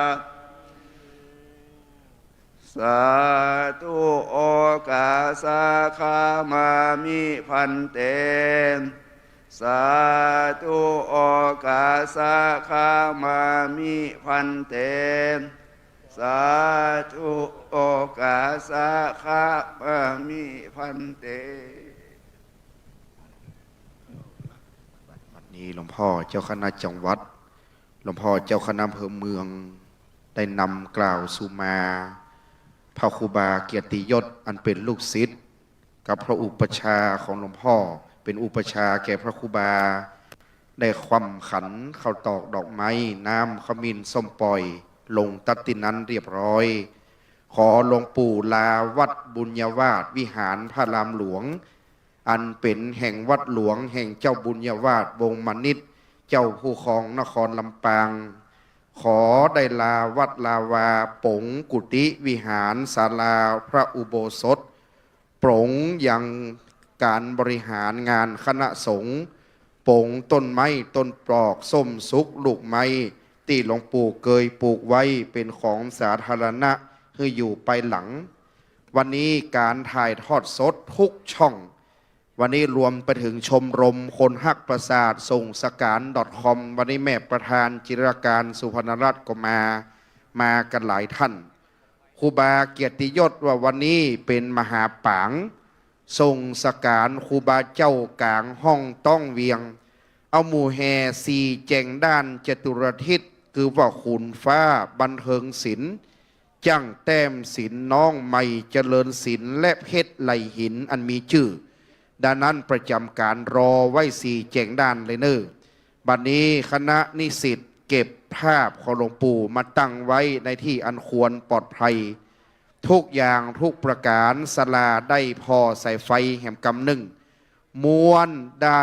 ม้วนหญ้าเทียมม้วนทุกสิ่งกลับมาเข้าจัดเก็บประจำที่ประจำการเวทประสาทมีบังศูนย์มีบังวันมีชัดกลางกั้นเตรียมยศตามที่ได้แปลงราชรถลากออกจากกลางห้องต้องเวียงบุญญาวาสวิหารพระรามหลวงสืบมานกหัดก็เลิงร่าตอนเช้าก็หันซ้ายหันขวาตอนนี้นกหัดพร้อมที่จะบินข้ามโอคะวัตสงสารเพื่อไปถึงเขตติพญาพิมานจันฟ้าแห่งห้องข้ามมหานาทีสีทันดอนไปอ้าวสปอตไลท์ทุกดวงลงไฟปิดไฟเนอร์สปอตไลท์ทุกดวงปิดไฟนะครับเนอร์ยังมีอยู่เอาลงแหมหน่อยไฟเทคนิคทั้งหลายคือปิดไฟลงเนอร์คือในที่นี้อยู่ในความมืดเพราะว่าจะได้หันบอกไฟที่ครูบาเจ้าเกียรติยศได้รังสรรค์ถวายแด่พระอุปชาอย่างชัดเจนหลอดนี่มีไหนจะได้ว่าแจ้งอยู่นี่หลอดนี่หลอดสีทองเนี่ยลงเหตุกรรมเป็นไฟลำแสงเนี่ยลงไฟลำแสงนี่กรรมก็เดี๋ยวก็เปิดแหมไมเนอร์เจ้าหน้าที่รถบรรเทาสาธารณภัยเตรียมพร้อมให้รอฟังสัญญาณศรัทธาประนมมือพร้อมที่จะส่งสการพระเดชพระคุณหลวงปู่พระราชธรรมลังการหลวงปู่จันทร์กตปุญโยวัดบุญญาวาสวิหารแล้วบัดนี้เราจะส่งสการหลวงปู่คนทุกข์คนจนคนมั่งคนมีคนดีคนห้ายก็ตายมอดไม่เป็นดินสุดแต่ตุพระผู้ทะลงศีล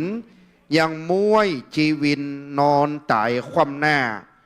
ร้อนเอาอันหยังปอดลุงแม่ป้าแผ่นพระสุธายังมั่งบะหินบะผาก้อนเต้าหัวจ้างยังหู้แตกบ้างเป็นหอยหิหาไปเตอะบะท่าไปขอยเงินกองเต้าดอยเอาไปบะได้เกล้านิมนต์พระเดชพระคุณหลวงปู่พระเทพยานเวทีเป็นหนึ่งพระเดชพระคุณท่านเจ้าคุณพระจินดารัตนาพรเป็นสองพระเดชพระคุณหลวงพ่อท่านเจ้าคุณพระวิสุทธิธรรมพิราชเป็นสามท่านพระครูอนุศาสตร์วรธรรมเป็นสี่และพระครูบาเกียรติยศพรหมปัญโยเป็นห้าได้จุดไฟจากกล่องเพลิงหลวงในภาคบ่ายประชุมเพลิงเลิกซากส่งสการณการบัดนี้เกล้านิมนต์5 รูปครับเราจักส่งสการครูบาพระมหาเถระพระครูบาสังฆะเจ้าคุณแห่งแผ่นดินลำปางราชทินานามว่าพระเดชพระคุณหลวงปู่พระราชธรรมลังการ ครูบาจันทร์หรือครูปู่จันทร์กัตตะปุญโญแห่งวัดบุญญาวาสวิหารพระรามหลวงแห่งเจ้าบุญญาวาสวงมณิตสถาปนาวัดนี้ไว้นอนเหนือนกหัดผาศาสตร์ใหญ่ทรงสการตามโบราณประเพณีบัดนี้ได้จุดบอกไฟประชุมเพลิงที่สายประภาพเพื่อจะได้ปุ้งเข้าสู่ยังผาศาสตร์ติพญพิมานคำดังนั้นบัดนี้ท่านอาจารย์จันติบได้ถวายชนวนได้จุดต่อมาจากกองเพลิงหลวงในเวลาภาคบ่ายบัดนี้บอกไฟได้ไหม้ไปตามสายประภาพยะหยาดลงแล้วบอกไฟแก้วทั้งหลายจะได้ทรงสการครูบาเจ้าจันทร์กัตตะปุญโญแห่งวัดบุญญาวาสวิหารพระรามหลวงกลางเวียงลำปางกลางห้องเมืองละกรเขลางณบัดนี้สาธุสาธุสาธุหมู่แห่สีแจงแห่เนอกองแห่เนอศรัทธาที่อยู่หน้าศาลาให้นั่งลงนะครับเนอบางครูบาอาจารย์ศรัทธาที่นั่งหน้าศาลาใหญ่ให้นั่งลงทั้งหมดนะครับ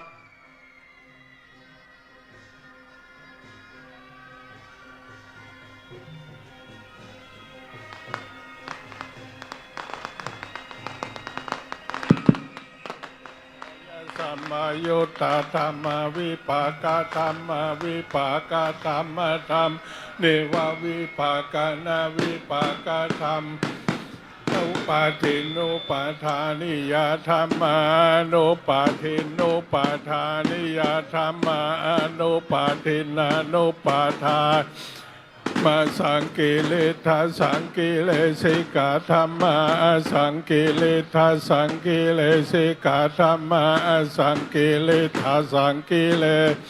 สัมมาสวิตากาสวิจาราธรรมาอวิตากวิจาราธรรมาวิตากวิจารามัตตาธรรมา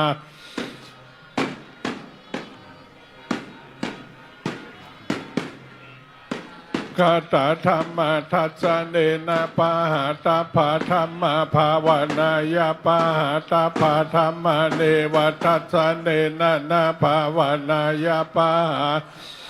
ปะทัศเนนะปะหาตาปะเหตุกะธรรมภาวนายาปะหาตาปะเหตุกะธรรมเนวทัศเนนะนะภาวนายาตาปะเหตุกะธรรมอาจยคามิโนธรรมอปัจจยคามิโนธรรมเนวาจยคามิโนนะปัจจยคามิโนธรรมเสกาธรรมเสกาธรรมเนวาเสกานาเสกาธรรมปริตาธรรมมหคตาปมานาธรรมปริตารัมมนาธรรมมหคตาลัมมนาธรรมปมานาลัมมนาธรรมอินาธรรมมัจจิมาธรรมตาธรรมมิจตานิยตาธรรมสัมมัตตานิยตาธรรมอนิยตาธรรมมัคคาลัมมนาธรรมมัคคาเหตุกะธรรมมัคคาดิปติโนธรรมอุปันนาธรรมอนุปันนาธรรมอุปติโนธรรมอติตาธรรมอนาคตาธรรมปัจจุปันนาธรรมอติตาลัมมนาธรรมอนาคตาลัมมนาธรรมปัจจุปันนาลัมมนาธรรมอัจฉตาธรรมปาอิตาธรรมอัจฉตาปาอิตาธรรมอัจฉตาลัมมนาธรรมปาอิตาลัมมนาธรรมอัจฉตาปาอิตาลัมมนาธรรมสนิทัสสนะสัมปติกาธรรมอนิทัสสนะสัมปติกาธรรมอนิทัสป ปฏิฆาธรรมาเหตุปัจจโยอารัมมณปัจจโยอธิปติปัจจโยอนันตระปัจจโยสัมมานันตระปัจจโยสหชาตปัจจโยอัญญมัญญปัจจโยนิสัยปัจจโยอุปาณิสัยปัจจโยปุเรชาตปัจจโยปัจฉาชาตปัจจโยอาเสวนาปัจจโยกัมมปัจจโยวิปากปัจจโยอาหารปัจจโยอินทรียปัจจโยชานะปัจจโยมัคคปัจจโยสัมปยุตตปัจจโยตปัจจโยอธิปัจจโยนัตติปัจจโยวิคาตปัจจโยอวิคาตปัจจโยหมู่แห่ไปติ๊กเนอร์ศรัทธาอยู่ในอาการอันสำรวม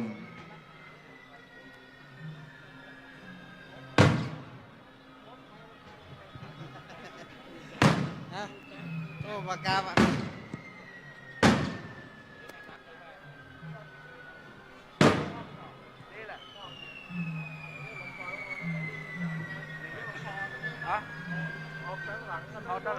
ศรัทธาที่อยู่หน้าศาลาพระสงฆ์ให้นั่งลงนะครับที่อยู่หน้าศาลาพระสงฆ์ให้นั่งลงครูบาอาจารย์อยู่หน้ามุกศาลานี่เขาจะบังนะครับ เว้นช่วงกลางนี่ไว้เนอเว้นช่วงกลางที่พระสงฆ์อยู่นี่ไว้นะครับ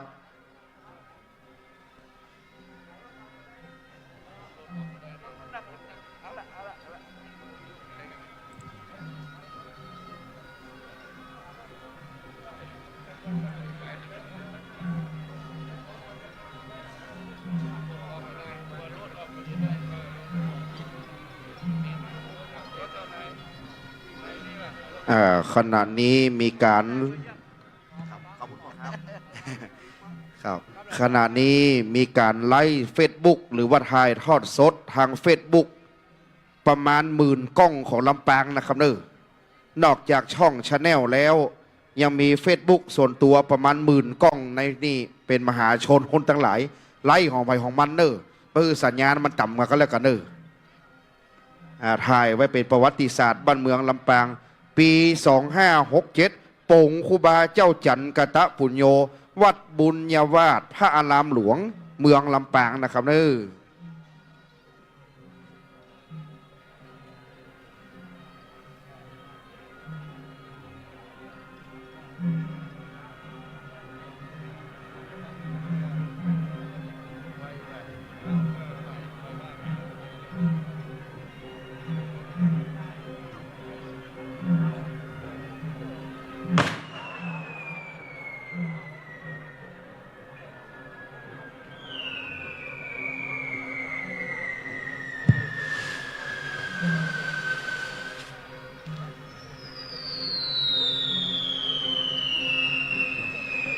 อันว่าบอกไฟดอกบอกไฟเตียนอันว่าตามออกในธรรมทีเมื่อนางบัทีวิสัญญีเต้าล้มพระเวสสันตระราชากันว่าพระนางถึงวิสัญญีอันว่าถึงแก่กำไปจะได้แปลงภาษาใหญ่ติพญาพิมันคำต่างบนหลังนกหัสดีลิงทรงสการตามจรีตตามฮีดล้านนาอันว่าบอกไฟดอกบอกไฟเตียนส่งสการตามโบราณยะหยาดงามวิลาศโสภาบอกไฟวิจิตาตกแต่งตามปิมแป้งแต่โบราณทรงสการครูบาพระมหาเถรวัดบุญญาวาสวิหารพระรามหลวงเมืองลำปางอันเป็นที่งดงามสันฐานเกาะคามจลวิทยาลัยสงฆ์นครลำปางตัตินีนะครับเนอบัดนี้ได้จุดซึ่งบอกไฟดอกบอกไฟเตียนแล้ว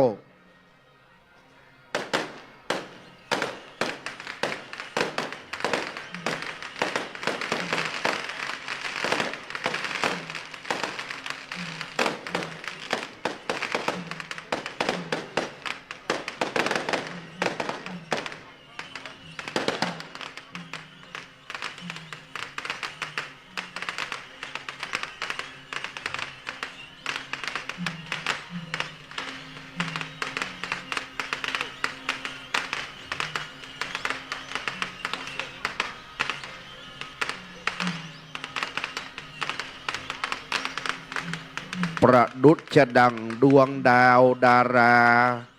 อันอยู่ในฟากฟ้าซ้อนเมฆซ้อนฟ้า ดุจดังดาวพ่างพราวแสงสว่างระยิบระยับพึ่งงามตาอยู่ในฟ้าวิมานทอง เป็นดวงดารา อันเป็นดาวเป็นแก้วเป็นแสง อันอยู่ในนภาอากาศอันงดงามนะครับ ตามเชิงช่างสลาได้แปลงมา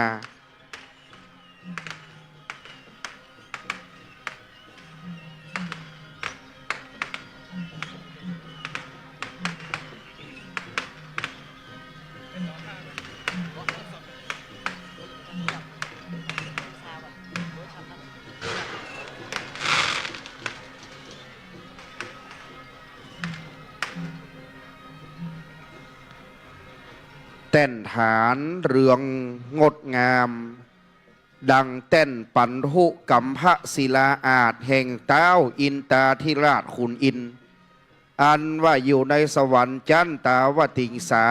เป็นเต้นแห่งวิมานปราสาท ตั้งไว้เหนือคอช้างโคดชาเอราวัณเต้นปันทุกัมพะศิลาอาจอ่อนนุ่มสุขุมานอันว่าเต้นที่เกยอ่อนนุ่มสุขุมานนั้นบัดนี้ก็แข็งกระด้างดังศิลาพญาอินตาเนาะเงียงมาโอ้ปนป่งครูบาเจ้าจะได้มารับเอาอย่างจิตวิญญาณยกอย่างภาษาเวชยันขึ้นไปสู่ฟ้าตาวติงสานะครับเนออันงดงามตามโบราณจารีตดังเต้นปันทุกัมพะศิลาอาจประดับประดาไปด้วยแก้ว7ประการงดงามดี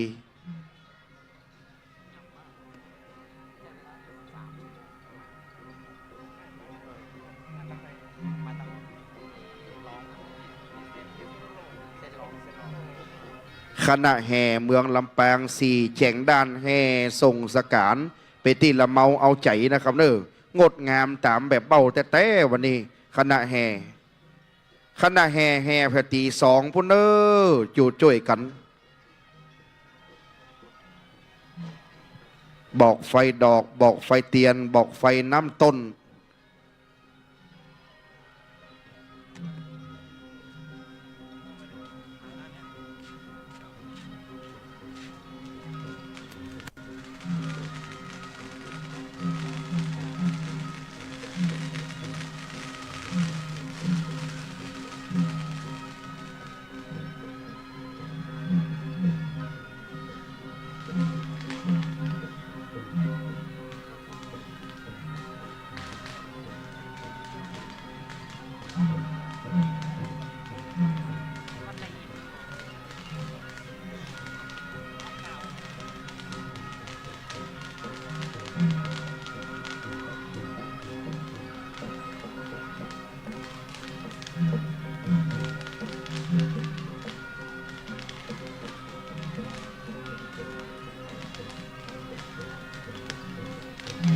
บ้านเมืองล้านนาบ้านเฮาเป็นบ้านเมืองมีแบบมีแผนไม่ใช่บ้านป่าเมืองเถื่อนบ้านเฮามีอารยะมีแบบแผนนะครับพอเปิ้นทรงสการครูบามหาเถรคันเตอโอ้งามยิ่งอย่างเมืองเหนือมีบ้านเมืองเฮาเนี้ยได้ทำอย่างอี้ปูจาศีลธรรมกรรมฐานครูบาพระมหาเถระครูบาเจ้าจันทร์ประ90 ปายปูจาความดีปูจาสัมมาปฏิบัตินะครับเนอ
บอกไฟชุดใหญ่นะครับวันนี้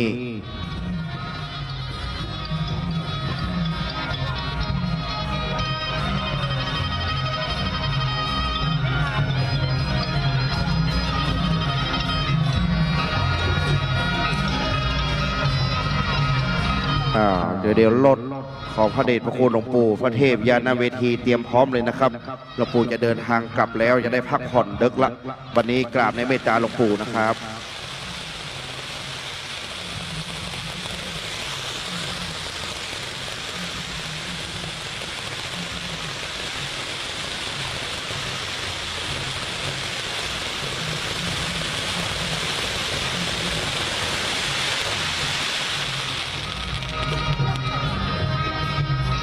คนขับรถมารับหลวงปู่ด้วยนะ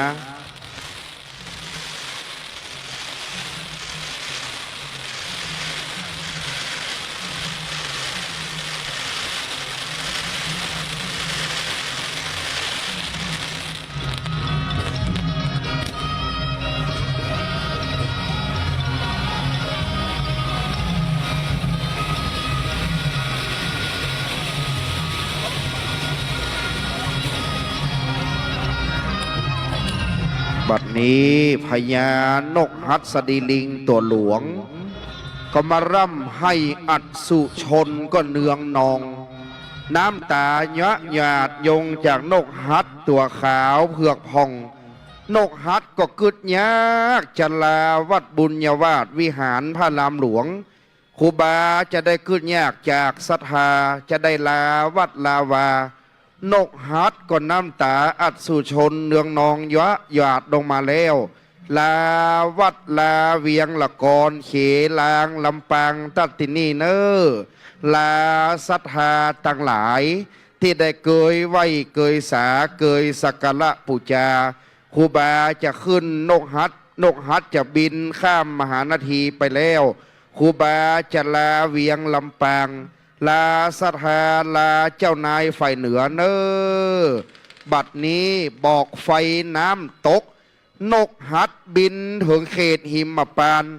บอกไฟน้ำตกยะหยาดงามวิลาศใสเย็นดังแก้วอันพองแผ้วเป็นสะอโนดาตดังนั้นบัดนี้บอกไฟหยาดลงแล้วน้ำตกอันใสเย็นดังแก้วติพญะพิมานคำดะหยาดลงแล้วเนอ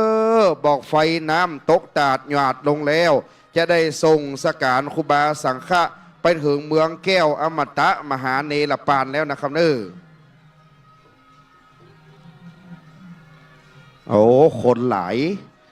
วันนี้มหาชนคนต่างหลายมีนี่มดจะได้บันทึกไว้เป็นประวัติศาสตร์เมืองลำปางนะครับได้ยินเสียงพญาจ้างสารโคตรสารตัวองค์อาจห้องก้องในหิมพานต์พนาสนอันว่าบัดนี้ดวงวิญญาณนกฮัดบินขึ้นไปบนถึงหิมพานต์แล้วจะได้ขึ้นสู่เขาพระสุเมรุราชบรรพตสิเนโรอันเป็นที่อยู่แห่งเทวดาทั้งหลายนะครับขึ้นไฟสปอร์ตไลท์เนอร์เจ้าหน้าที่ฉีดหางนกฮัดฉีดหางนกหัดฉีดเข้าไปเลยหางนกหัดเร็วตัดหางปอกรขอบคุณครับเอาเป็นระยะเนอบอกไฟสปอร์ตไลท์ขึ้นเลยขึ้นไฟเลยก็เดี๋ยวรอฟังเป็นระยะเนอขอบคุณครูบาจันทิพย์เถอะเนอโอ้เอาทันเหตุการณ์ครูบาจันทิพย์นะปล่อยก่อนเนอปล่อยก่อนเดี๋ยวรอแป๊บหนึ่งฉีดคอนกตั้งเข้าคอนกเอาแหมครับผมแหมน้อยตั้งคอนกแหมน้อยมาอยู่ทางเพยังบัดดับเตือครับท่านเจ้าที่การวิทยาวัฒน์ช่วยพอตรงนั้นเนอตั้งคอแหมน้อยโอเคขอบคุณครับน้ำปอกรขอบคุณครับเป็นระยะเนอตะปุ้นพอคือกำบหันพยายามพอช่วยกันผักตะปุ้นตัวครูบาจันติผักตรงนี้เนอครูบาขาดผักตะปุ้นโอเคครับผม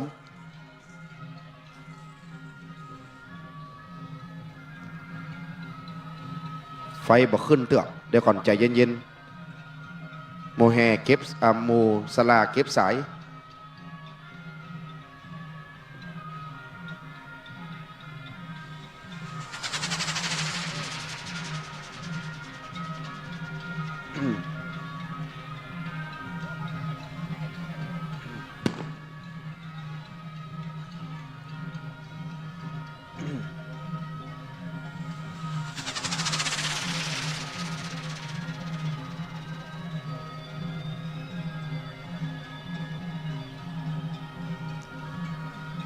เตรียมพร้อมเนอ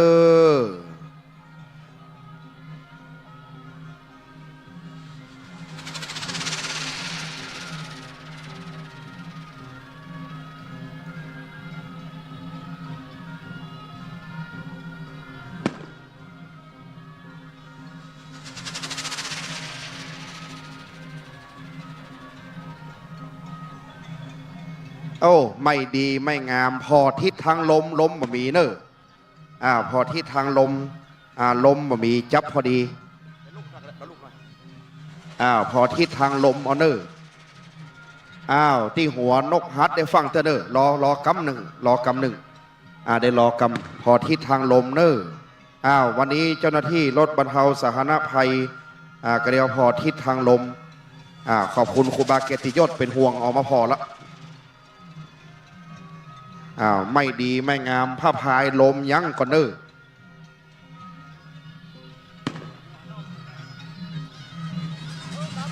ตั้งเข้าหน้าผากนกเขาหน่อยตั้งเข้าหน้าผากที่หงอนนกน้อยเดียวตั้งเข้าเลยโอเคพอก่อนครับผมขอบคุณครับเอาแฮมน้อยมาดับเฮ้ยตั้งเข้าหน้าผากกำโอเคขอบคุณครับงดงามครับผมปอครับเอาเป็นระยะน้ำปอก่อนกำน้อยน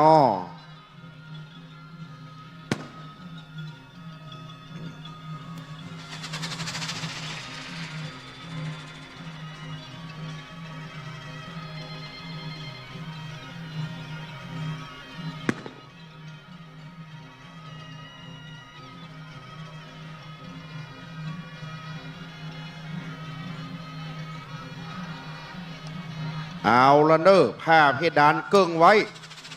เนอนั่นเดี๋ยวรอก่อนนอฟังเดี๋ยวก่อนฟังครูบาจันติพอชีที่มันตกไปนะพวกตั้งลายพวกชีที่ตกไปลายปุ้นโอเคชีดลุ่มตั้งลุ่มนี่เลยขอบคุณครับปอกรปอเป็นระยะเนอ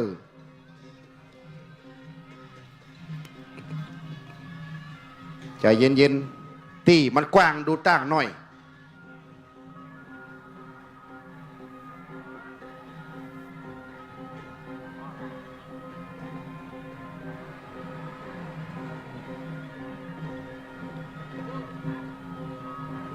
กลนกโอเคขอบคุณครับ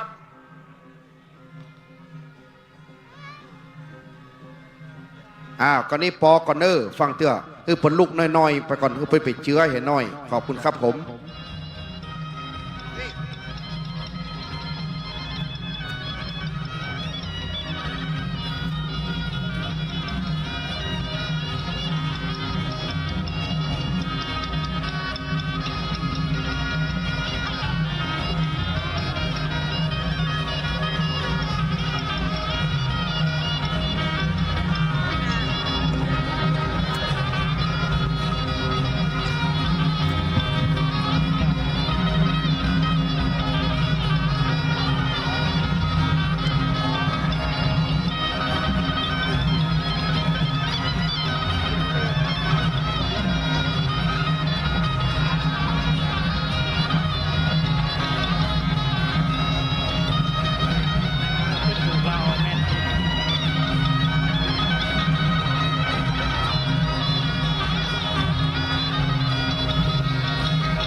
ตั้งหาง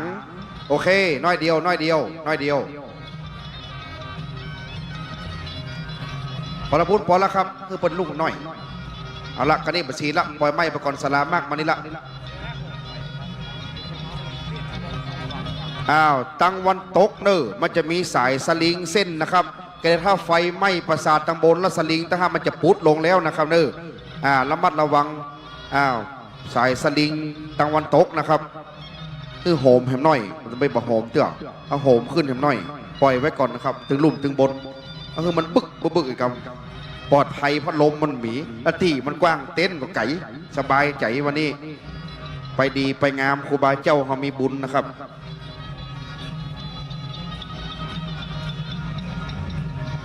ปล่อยก่อนเนอไม่ไหนไม่ไปก่อนปล่อยเลยไม่ลุ่มก็ไม่ลุ่มไม่บนก็ไม่บนปล่อยก่อนเลยนะครับคือมันโหมขึ้นเห็นหน่อยลมละเนอพอทิศทางลมกับเนออ้าวปล่อยไปก่อนมัดไฟมันตื่นขอบคุณเจ้าหน้าที่รถบรรเทาสาธารณภัยทุกเทศบาลทุกอบตอันนี้สุดยอดนะครูบาจันติมโอ้เมืองลำปางพันนี้เจ้าหน้าที่รถบรรเทาสาธารณภัยสุดยอดป่านอวดในวันนี้นะเพิ่นฟังกำโหลวันเนี้ย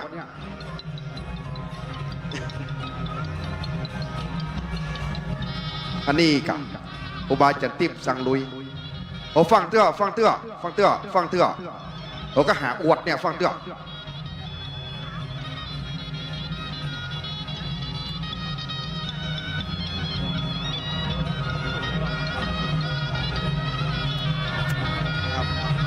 อ้าวปล่อยเนอร์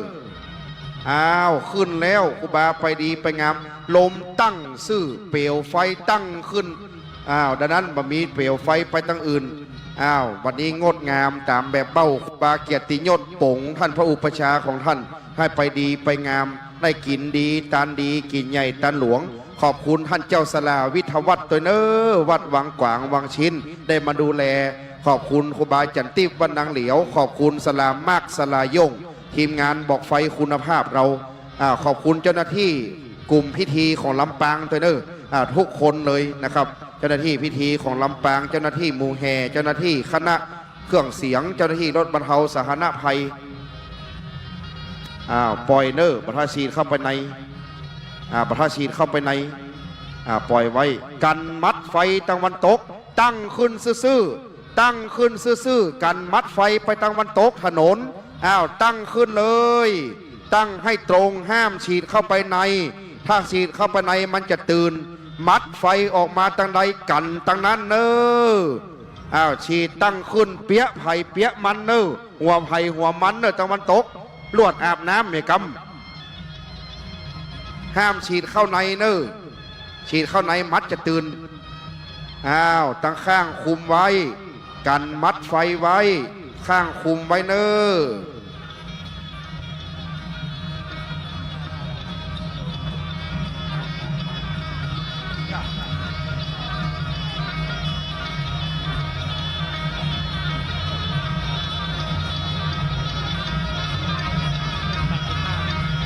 กันไว้เนกันไว้เน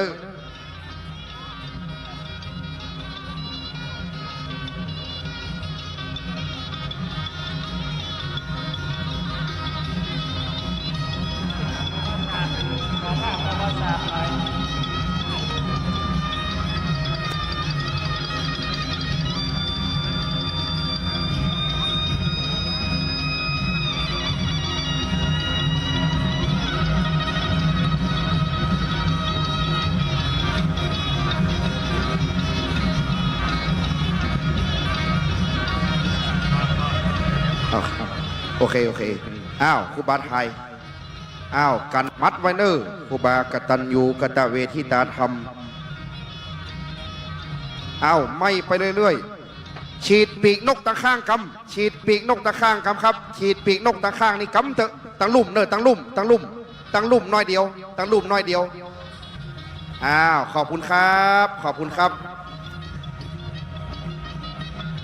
โมแฮส่งไฟติ๊กเนอ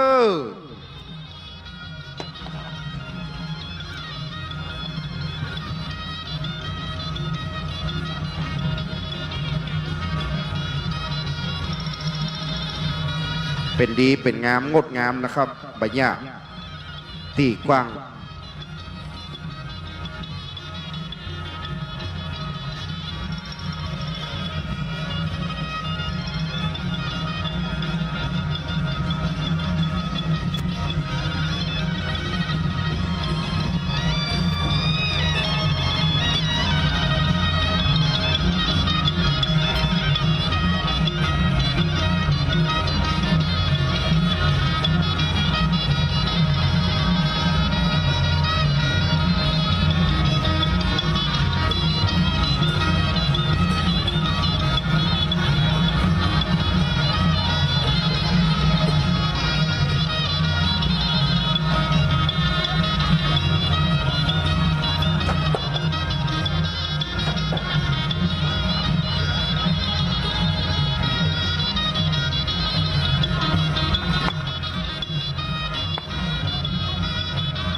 อ้าวหมอกงามหมอกดี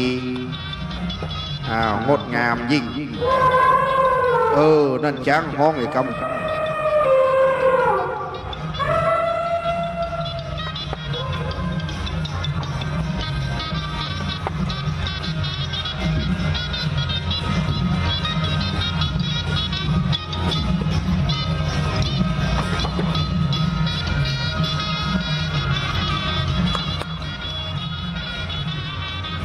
อ้าวพาวเข้าเป็นฝอยลดอุณหภูมิไฟพาวเข้าเป็นฝอยลดอุณหภูมิไฟพาวเข้ากลางน้อยพาวเข้ากลางน้อยลดอุณหภูมิพาวเข้ากลางพาวเข้ากลางประสาทเข้าตั้งกลางเข้าตั้งกลางเลยตั้งเข้าตั้งกลางตั้งเข้าตั้งกลางเลยครับอ้าวปอกรครับผมขอบคุณครับเอาเป็นระยะเป็นช่วงไปโอเคครับผม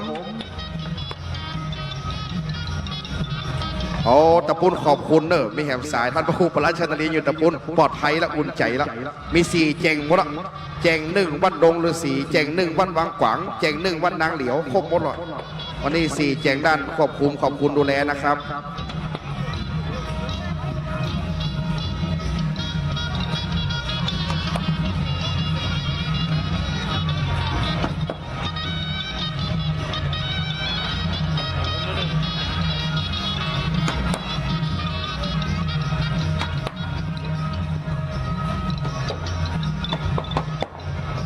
อ้าวเตรียมพร้อมเนออ้าวพาวเข้ากลางลดอุณหภูมิแบบน้อยเข้ากลางอีกนิดหน่อยเข้ากลางนิดหน่อยอ้าวปอก่อนครับผมอ้าวเอากำน้อยอ้าวปอก่อน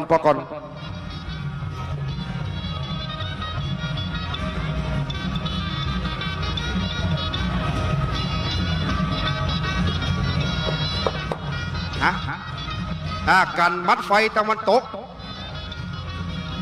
ตั้งเหนือกะเต้นข่าวตั้งเหนือกันมัดไฟไว้กำเนอกันมัดไฟเต้นข่าวเพชรไหลหินไว้คือกำตะลุ่มประทัสีเตื้อเด็กก็เนออาคารกันมัดไฟอาคารกันมัดไฟอาคารกันมัดไฟอาคารเหนือไว้กันมัดไฟอาคารเหนือไว้เดี๋ยวน้อยเดียวละไม่ยากละกันมัดไฟอาคารเหนืออย่างเดียวงดงามโอเคครับเรียบร้อยถูกต้องครับก้อยไปแห่ไปติ๊กเนอกันอาคารเหนือไว้กำเนอ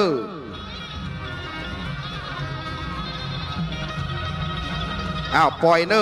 อร์ฟังชีเตื้อชีดเข้าไปตะกลางน้อยพาวนิดหน่อยลดอุณหภูมิพาวนิดหน่อยลดอุณหภูมิโอเคขอบคุณครับปอกร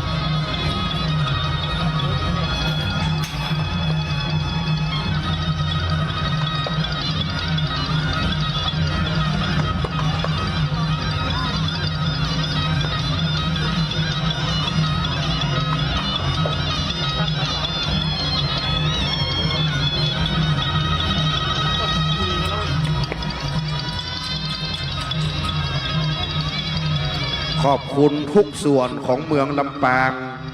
ขอบคุณทุกคนนะครับขอบคุณท่านพระครูปรัชชัยนรินทร์ชยวัฒนเมธีขอบคุณท่านเจ้าอธิการวิทยวัฒน์ขอบคุณท่านอาจารย์จันติบลังสีขอบคุณทุกคนนะครับเจ้าหน้าที่รถบรรเทาสาธารณภัยขอบคุณโรงทานอาหารเครื่องดื่มขอบคุณพี่น้องศรัทธาเมืองลำปางเราขอบคุณทุกท่านวันนี้ที่ได้เสียสละการงานและเวลามาส่งสการหลวงปู่ครูบาจันทร์วัดบุญยวาสวิหารพระรามหลวงขอบคุณทุกท่านคณะกรรมการขอบคุณคณาจารย์มจรขอบคุณนิสิตวิทยาลัยสงฆ์นครลำปางขอบคุณศรัทธาสาธุชนถึงในเวียงนอกเวียงทุกท่านทุกคนขอบคุณหมู่แห่ทุกท่านทุกคนที่มาวันนี้ที่มาหอมกลิ่นหอมดานขอบคุณสาธุการครับถึงพี่น้อง8จังหวัดภาคเหนือที่หลั่งไหลกันมาวันนี้หลายหมื่นหลายพันคนได้มาร่วมส่งสการอย่างดีอย่างงามแล้วขอบคุณคณะกรรมการนะครับขอบคุณโรงทานมจรกำลังเลี้ยงอยู่ไปกินโรงทานมจรไม่อย่างนะก๋วยเตี๋ยวกันหลายอย่างเนาะลูกชิ้นทอดข้าวไข่เจียวของมจรก๋วยเตี๋ยวก็มีขอบคุณทุกท่านนะครับ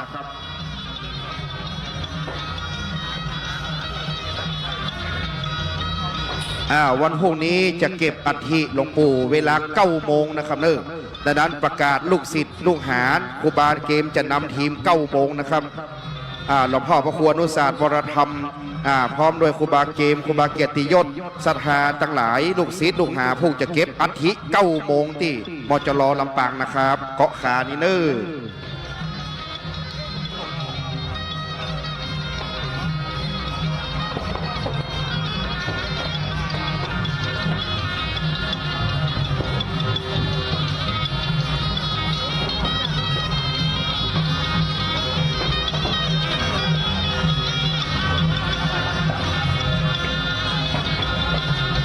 ขอบคุณพระครูสุนทรอัฏฐสิทธิ์เจ้าคณะอำเภอดอยสะเก็ดนะเมตตาจากเมืองหลวงเหนือมาขอบคุณทีมงานศึกษาดูงานขอบคุณทีมงานศึกษาดูงานขอบคุณส่งสการขอบคุณนักเรียนโรงเรียนวิสุทธิ์วิทยากรขอบคุณเรียนโรงเรียนวิสุทธิ์ขอบคุณชมรมฮักประสาทโดยแม่ประธานแก่นนำวันนี้นำทีมชมรมส่งสการช่างภาพทุกสำนักนะครับขอบคุณช่างภาพทุกสำนักขอบคุณทุกส่วนทุกท่านสลาบอกไฟขอบคุณทุกอย่างนะครับหมู่ก้องหมู่กองหมู่แห่หมู่แนช่างภาพทุกสำนักวันนี้เดินทางกลับโดยสวัสดิภาพวันนี้ขอบคุณบุญกินบุญตานขาดตกบกพร่องประการใดต้องขอสู่มาภัยมาณโอกาสนี่ตัวมาณโอกาสนี้ตัวดังนั้นขอบคุณทุกทีมทุกอย่างเพชรไหลหินอาจารย์โยมพิบาลเพชรไหลหินแห่เพลงประยุกต์เลย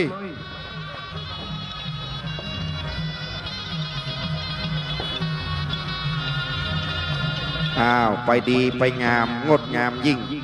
เหลือฐานตั้งกลางกระฐานตั้งลุ่มครูบาจันติคุมได้หายห่วง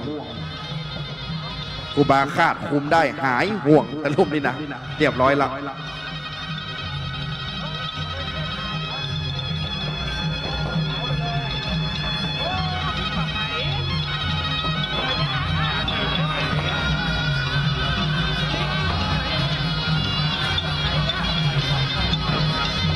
ฟอร์จูเนอร์ขอไข่พอพาน7474ขอไข่พอพาน7474เชียงใหม่ฟอร์จูเนอร์ดำย้ายรถกำนะครับมูแห่ครูบาเกียรติยศว่าไฟวอดมาได้ลากันมาไฟบ่วอดมาลาระวังมัดไฟตั้งเหนือกันอาคารหลวงไว้กันอาคารหลวงกันเต็มขาวตั้งเหนือไว้นะครับ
ต่อไป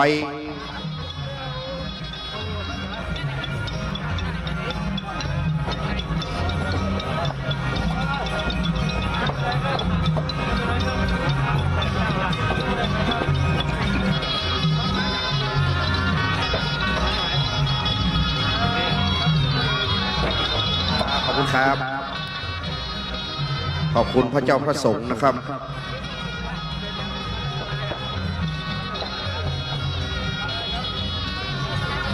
ทุกอย่างทุกประการเรียบร้อย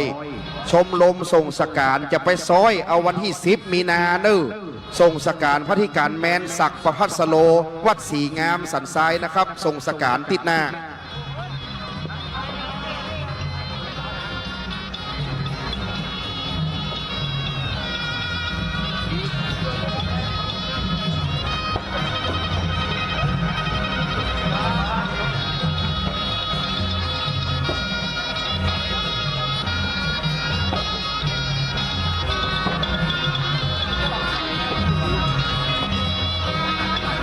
ประวัติศาสตร์แห่งลำปางจะเกิดขึ้นอีกครั้งหนึ่งประมาณกุมภาปีหน้าในการทรงสการอดีตเจ้าคณะจังหวัดลำปางรูปที่ 9 คือพระเดชพระคุณหลวงปู่พระราชจินดานายกวัดพระเจดีย์ซาวหลังพระรามหลวงอีกครั้งหนึ่งซึ่งเป็นครูบาอาจารย์ของพระครูบาเกียรติยศจะเมตตาดูแลอุปถัมภ์ดังพระราชธรรมลังการดังนั้นจะดูแลงานพระราชจินดานายกนะครับเนอ3 เมษายนวัดวังหลวงหนองม่วงไข่จังหวัดแพร่3 เมษายนจะไปซ้อยที่เมืองแพร่พนะครับเนอครูบาคาดดูแลที่หนองม่วงไข่3 เมษายนนะครับ3 เมษายนปุ่น6 เมษายนครูบาเจ้าแสงล่าเมืองพงนะครับเนอครูบาเจ้าแสงล่าเมืองพงเมืองเมียนมา6 เมษายนนะครับส่งสการ.com ให้ไปซ้อยกันเมืองพงพุ่นเนอลำปางค้างแหมพระเจดีย์ซาวนะครับค้างพระเจดีย์ซาวหลังครูบาเกียรติยศอุปถัมภ์เช่นกันสลามมากเกียมตั๋วเนอคุณแจรถยนต์โตโยต้าผู้ใดหายกรุณามารับที่กองอำนวยการด่วนได้จะไปได้ปิกบ้านแล้วอันนี้มูแฮไหนครูบาจันติบมูแฮที่ไหนโอ้วัดนางเหลียวสุดยอดแห่กองผู้เจส่งสการยงตะกี้ครูบาจันติบนำทีมเรียบร้อยละหัวหน้าทีมโอ้สลามมากมาเตรียมตัวกุมภาเนอะ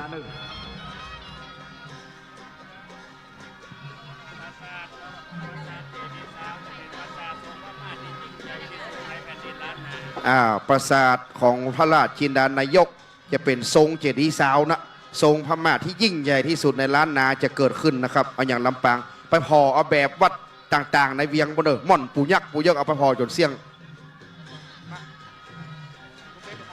คุณไปที่มาให้ลูกไปใครลูกปราสาทสิงห์พม่า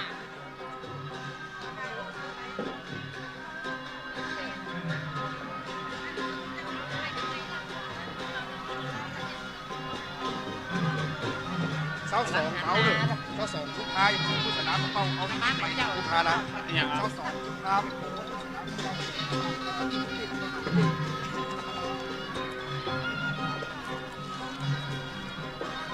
โอ้ท่านพระครูใหม่วัดโสมนัสตุ่มต้าวันนี้พระครูใหม่ก็มาขอบคุณครับเรียบร้อยนอขอยุติเสียงประชาสัมพันธ์ในการพระราชทานเพลิงศพและประชุมเพลิงศพหลวงปู่พระราชธรรมลังการแห่งวัดบุญญาวาสวิหารพระรามหลวงไว้เพียงเท่านี้ขอบพระคุณทุกท่านเดินทางกลับโดยสวัสดิภาพบัดนี้การบำเพ็ญกุศลและประชุมเพลิงศพได้เสร็จสิ้นลงแล้วขอบคุณทุกท่านขอยุติเสียงประชาสัมพันธ์ไว้เพียงเท่านี้รับดีฝันดีนอนดีมีโจมีใจอายุมั่นขวัญยืนมากันเจ้าผู้